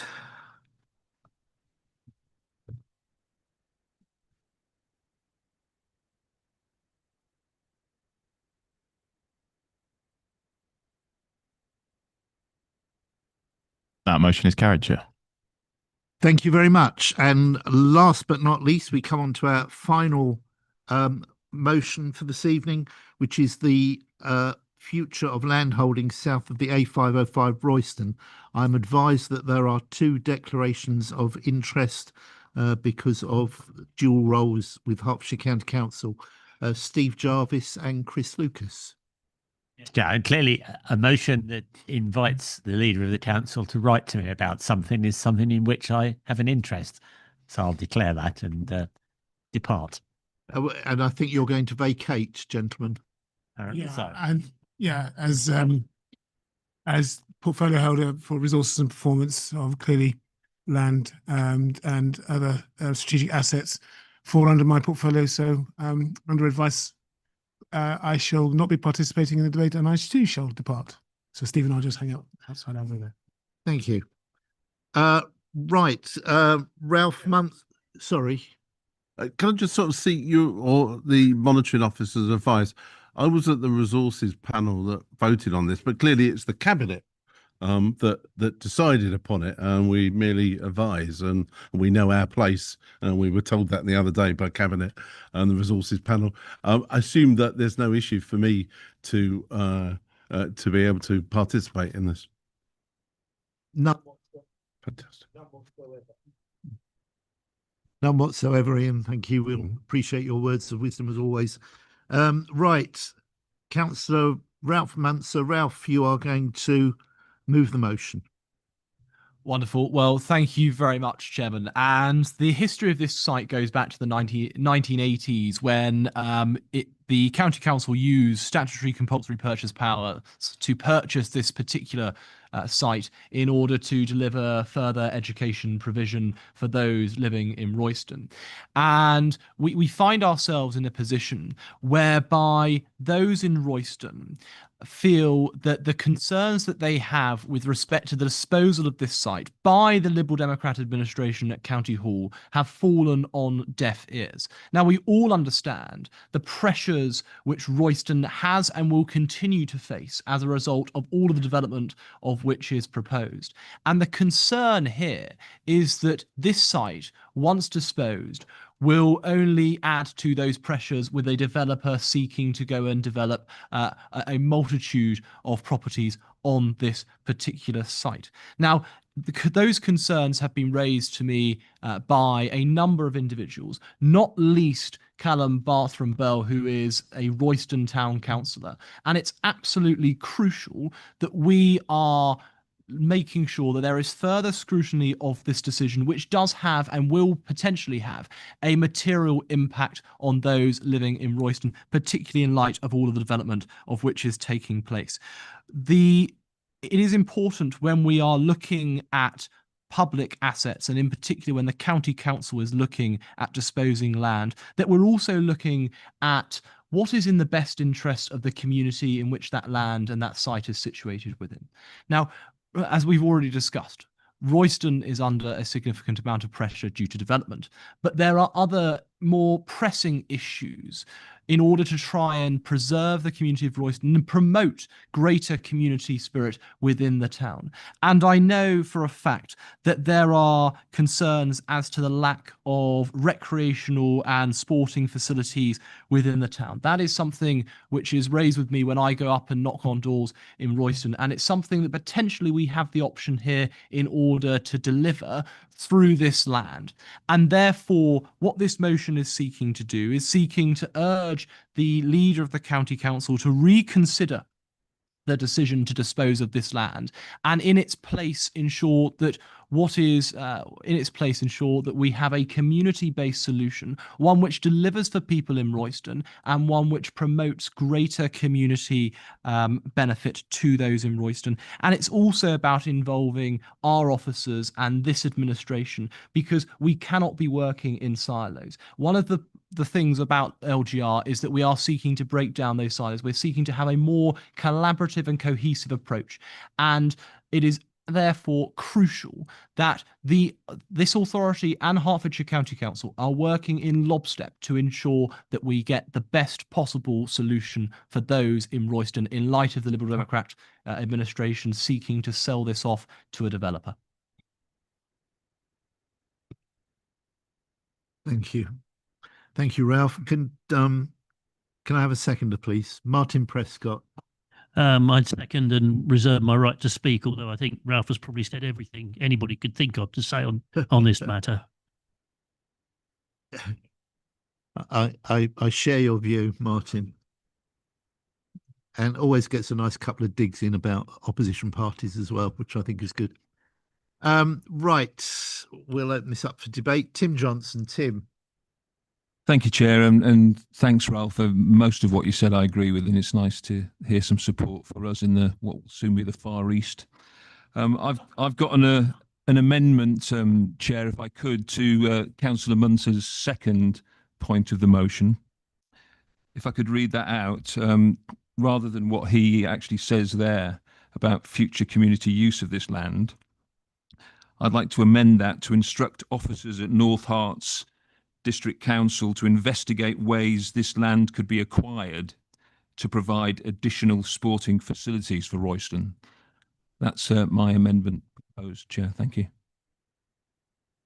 Okay, thanks for that. Is that an amendment that, Ralph, you're happy with? Rather than we start going to debate the minutiae of this? I think in the circumstances, what I would say with regard to that is we will accept that amendment. Thank you. That saves us, sir. Yes. Tim, can you read that out again then, please? Yes. To instruct officers at North Herts Council to investigate ways this land could be acquired to provide additional sporting facilities for Royston. Okay. Thank you.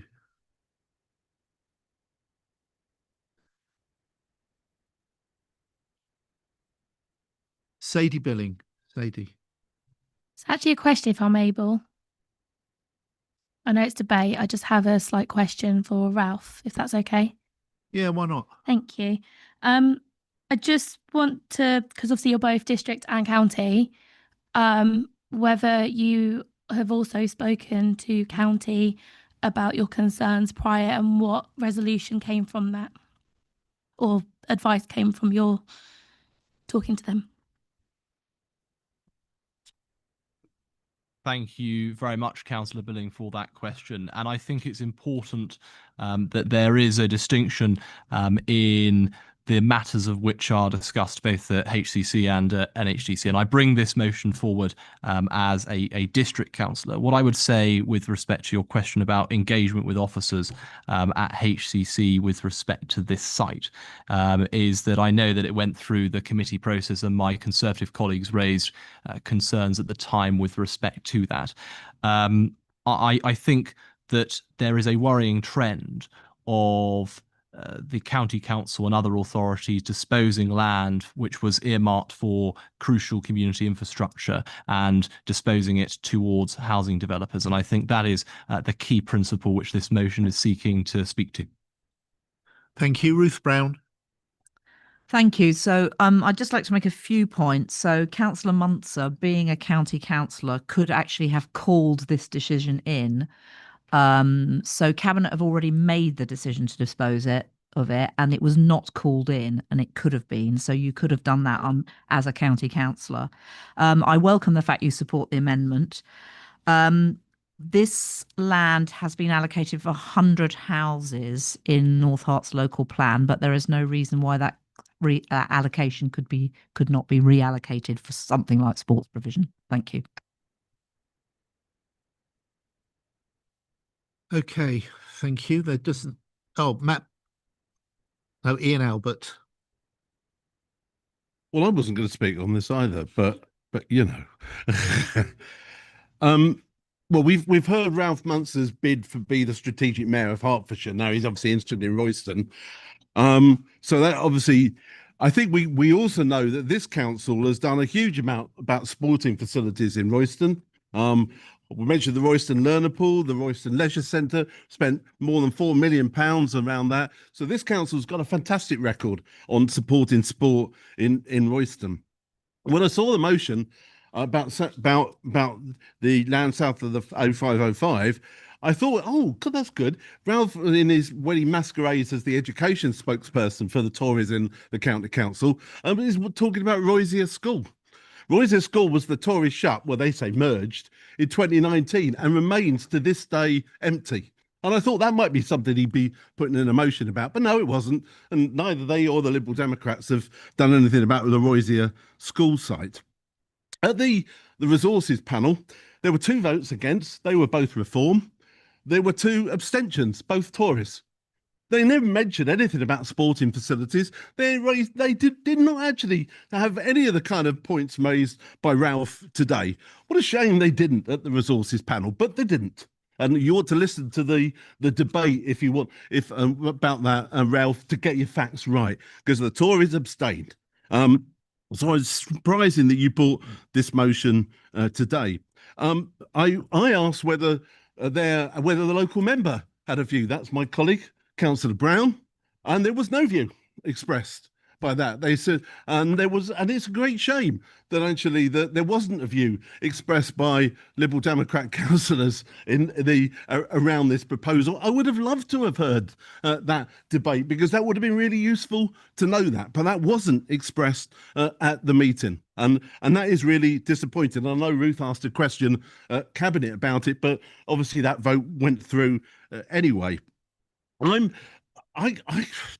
amendment is for me ridiculous, because we're not in a position to be able to look about acquiring land or looking for someone else to acquire land. I just think that is nonsense. I like the idea of additional sports facilities, and clearly there is opportunity for someone actually to make a bid there. But I don't know how that happens, and how us writing a letter, yet another letter to the county council, is actually going to make a difference.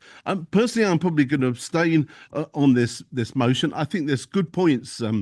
It's a shame, actually, that Ralph and others didn't actually bring that to the attention of the panel at a much earlier stage, or call it in, as as Ruth has suggested a little bit ago. But I really don't think this is the kind of motion, and this is the reason why motions here are not a good idea. I'm going to abstain, and I really wish we wouldn't have to keep on debating this kind of showpiece motion. Okay, thank you, Ian. Martin Prescott. I love it when we talk for 10 minutes and then declare we're going to abstain anyway. It seems somewhat pointless. a number of thoughts. Of course, I have to say the obligatory. I wasn't intending to speak on this, but a number of items have come up. I like the amendment. I think it's a very sensible amendment. I attend the Royston and Villages Forum, which is chaired by Councillor Johnson. We hear repeatedly, almost every single meeting, the dire need for more sporting and leisure facilities in Royston. I take on board what Councillor Albert says about how the District Council has invested significant sums of money in enhancing facilities and repairing and rebuilding facilities, and I welcome that. Wouldn't it be nice to have an extra bit of land that we could actually build some more sporting facilities on? And while the District Council is splashing cash around left, right, and centre on consultants on matters that some might feel are somewhat spurious, it would be nice to think some of that taxpayer money would actually go into something that the taxpayers of Royston would actually benefit from and appreciate. So I wholeheartedly support this motion, and I wish that we could keep this debate to North Herts rather than make it sound like it's an extension of the county council, which I don't appreciate. I wasn't there, and you guys can take your arguments and keep them to yourselves. Let's keep it to where we are here, and I would support this motion. Thank you very much. Matt Barnes. Thank you, Chair. I welcome this issue being brought to the attention of Council, and in particular the opportunity to highlight the serious shortfall in playing pitch sports provision in Royston, in particular the need for more space for football, for rugby and for hockey. The hockey team in particular exports all of their demand to Cambridge. That they can't play in Royston because there's nowhere to play. They've got 5 teams. I accept Councillor Albert's comments on the learner pool and the significant investment that's been made at Royston Leisure Centre. But what I would say is I was surprised that Councillor Munster and Prescott, in putting this motion together, neglected to reference the North Herts Council's own playing pitch and outdoor sports strategy, which was published last autumn, which addressed exactly this subject. That strategy and action plan said that it identified multiple shortfalls in provision within Royston, and that England Hockey, RFU, Hertfordshire FA, the Football Foundation, Sporting England and the Council should work collaboratively to develop a new multi-sport site to address the need for multiple new provision types within Royston. It gave that recommended action a high priority. The land in question represents one of the few remaining undeveloped flat areas in the town where such a project could come forward and actually be delivered. Turning to the motion itself in its original form, I mean, I agree with the thrust of it, but does it achieve very much substantive or meaningful? Probably not. HEC Cabinet has already made clear in reaching its decision that it's open to alternatives and things, alternative options for the disposal of the land, following the questioning by Councillor Brown. And I'm aware that Royston Town Council is working on that side of things. With the amendment, I'd say the second resolution was fairly tokenistic in its original form, I'd say. But I think what this amendment does that Councillor Johnson has put forward is it gives North Herts Council a tangible role in solving this problem, and it sets the course for delivering on the strategy and action plan that the council has set forward for the delivery of a new sports hub in the eastern part of the district, which is desperately needed. I think without that amendment, I'd be, wondering whether it would achieve very much at all, but I think with it, it's much stronger. Thank you. Thank you very much. Alistair Willoughby. Thank you, Chair. I couldn't agree more that we need more sports provision across the district, across the county, across the country, really. As someone who lives in a town where we are struggling with our football team not having a proper home, can absolutely empathise. Well, but then I come to a point that I really it irks me, to be quite honest. Councillor Munster, you are a county councillor. This is a county council piece of land. There are multiple ways of going through things. Councillor Albert has already listed some, but I'm the chair of the Overview and Scrutiny Committee. Propose to the Overview and Scrutiny Committee at county that this should go into the works programme to look into and at how we're disposing of land, because that is actually something you could scrutinise there, and that would actually be far more far-reaching than actually just doing this piecemeal at North Herts. Because quite rightly, Martin Prescott you point this out so well, that county things should be at county and North Herts things should be there. So perhaps Ralph could consider that North Herts District Council is not a proxy battleground for his irks against Herts County Council, and that actually there is plenty of opportunity to bring these issues to where they rightly belong, because I think there is probably quite an issue with how the way that land is being disposed of. But I don't think this is the right place to be talking about it. I think the right place to be talking about it is in fact the chap that's had to walk out, or the two chaps that have had to walk out of this room, that you can talk to at any moment that you want. You don't have to wait till a full council to try and actually change the way that the county council is doing things. Thank you. Thank you. Tim Johnson. Thanks, Chair. Councillor Albert, I've actually got a lot of respect for you, and I genuinely am appreciative of the support, as Councillor Barnes has said, over things like the learner pool with your colleagues. But, you know, to suggest this is nonsense, I think that's a little bit unfair, really. I think there is some potential for some nimble working on this. I'm not going to get involved in a county bun fight, because I don't sit on that. I do have another hat, though, and that's on Royston Town Council. And there are ways, I think, that perhaps we here can work with Royston Town Council and see what we can actually do to try and acquire this land. I'm not going to reiterate everything that's been said about the need for the facilities, because I think that's a common belief anyway across the board. What I would say is that let's really try and work together. Let's pass this motion in amendments, whatever the underlying reasons might have been to start with. I think it's been a very healthy debate. And what I would say as well, just Ian, the Roysia School, I think you mentioned, you know, why we're not talking about that. Well, believe me, that is very, very well on our radar. And that's probably a debate for another day. I'd really advocate members to please support this motion and amendment. Thank you, Chair. Yeah. And I have huge respect for Tim, and Tim and I have spoken on lots of issues, including many in Royston. My point of order, especially now that he said what he has, which is asking us to actually not just investigate the looking at ways of finding how we could deal with this land, but actually to physically acquire the land. And my point of order is that this isn't a financial motion, this isn't a budget meeting, and that has financial implications to it. And my point of order to Chair, to the monitoring officer, is that amendment in order. I'm really sad if it does get ruled out in many ways, because I think it's a really interesting idea, but it is a real danger that we actually passing motions now that have financial implications to them, which I have a real concern about. Okay. I mean, I'll defer. Yes. In order to allay Councillor Allen's fears as to any monetary, please forgive me, Councillor Allen's fears as to any. Forgive me. It has been a very long evening. It's getting Albert's late. fears as to any budgetary implications. Would it be in order for me to withdraw support for the amended clause in clause 2 in order to promote a potential cross-party? Because we'd have to start all over again, quite frankly. I think you better leave it as is. My thought on this, I mean, I do take Ian's point, but I will defer in a moment. We're just asking for ways to be investigated, to investigate ways. We're not saying go out and acquire it, we're just investigate how it could be possibly.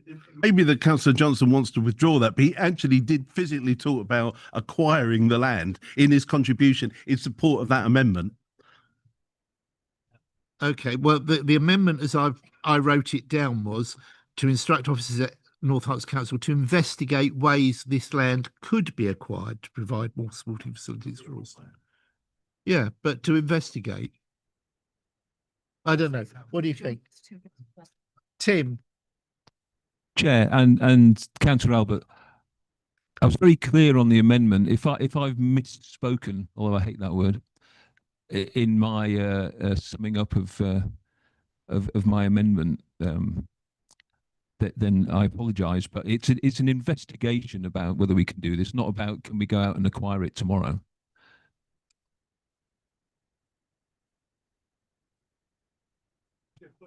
That actually also then it requires officer time, and there is a financial implication around officer time.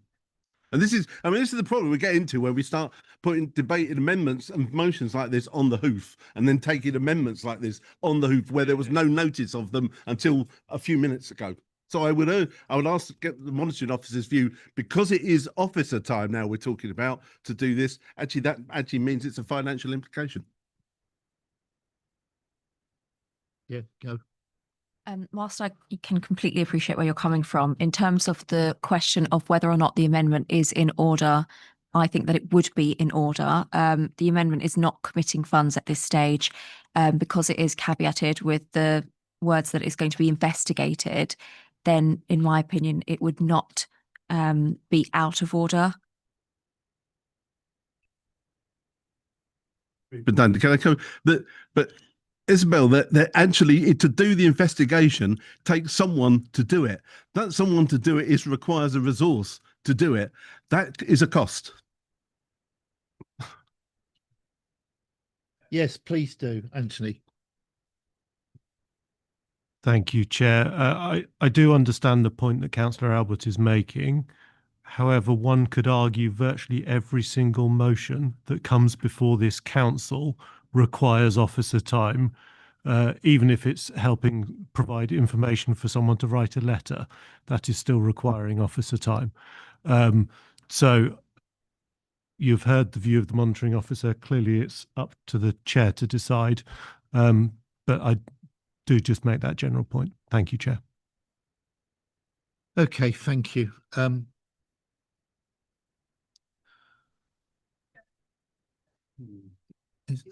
Hang on, I still have two people on waiting to talk, so we've only got 10 minutes left. So Val Bryant. Thank you. Where to start? I think that there are two things here. I mean, first of all, it's the fact yet again, something where Twin Hatters, which are on this council and the county council, have not got their way, decide to bring a motion to this council. Councillor Strong says she's the mother of the council. Sometimes I think I am. I sometimes think that if things don't go right, get Val to write a letter. Tell them to do it, so we can have what we want. And my first thought was actually the people who need to be asked were in this room. They're no longer in this room, which is sort of ironic, isn't it, really? Because they're the ones who should have heard this debate. So we've got that aspect to it. And then it's what is being asked of. And the fact is that yet again, we're being asked on the hoof to work out strategy, priorities, officer time, resources. And you cannot assume, because if this is passed, that in fact it's going to go to the top of the list of any of those things. The first thing that we'll do is take it away and look at it. And my first question is, how much does this land cost? What we're talking about here? No idea.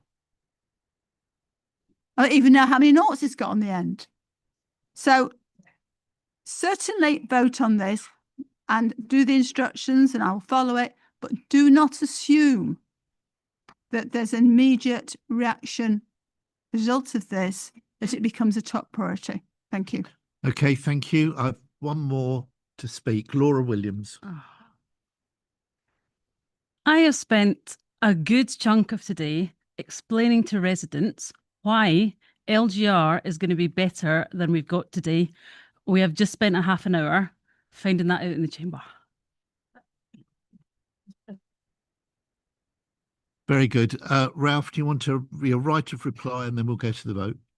I will. And I just want to address a few of the points of which have been raised by colleagues, in particular Labour colleagues, because there is an argument that effectively is being advanced by those colleagues that simply because a matter is the responsibility and the purview of the county council, then it should not be subject to debate at this authority. I think that that proposition is absolutely preposterous.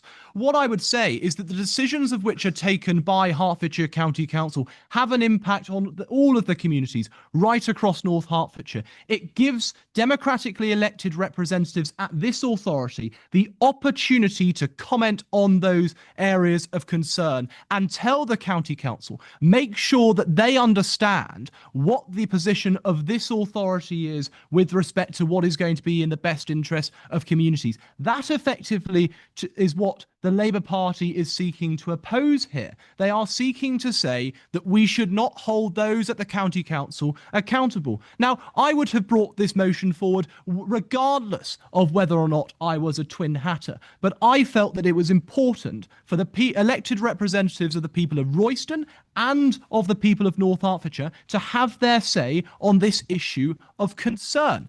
And just to round off, Councillor Albert talks about closing schools. Potentially he ought to go and look at what the Lib Dem administration and joined with their Labour colleagues did with Albury Primary School and St Nicholas Primary School. But I will leave it at that. Thank you. Okay.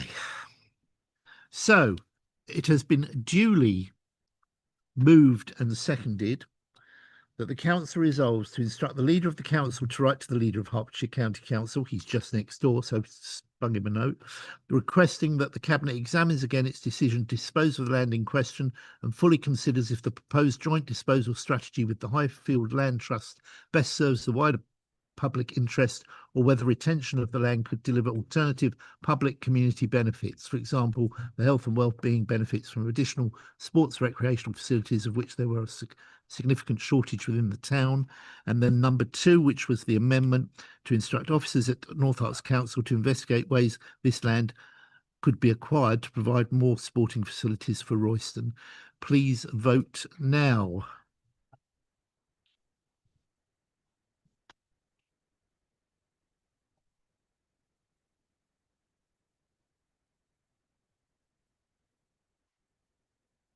That motion is lost, Chair. Okay.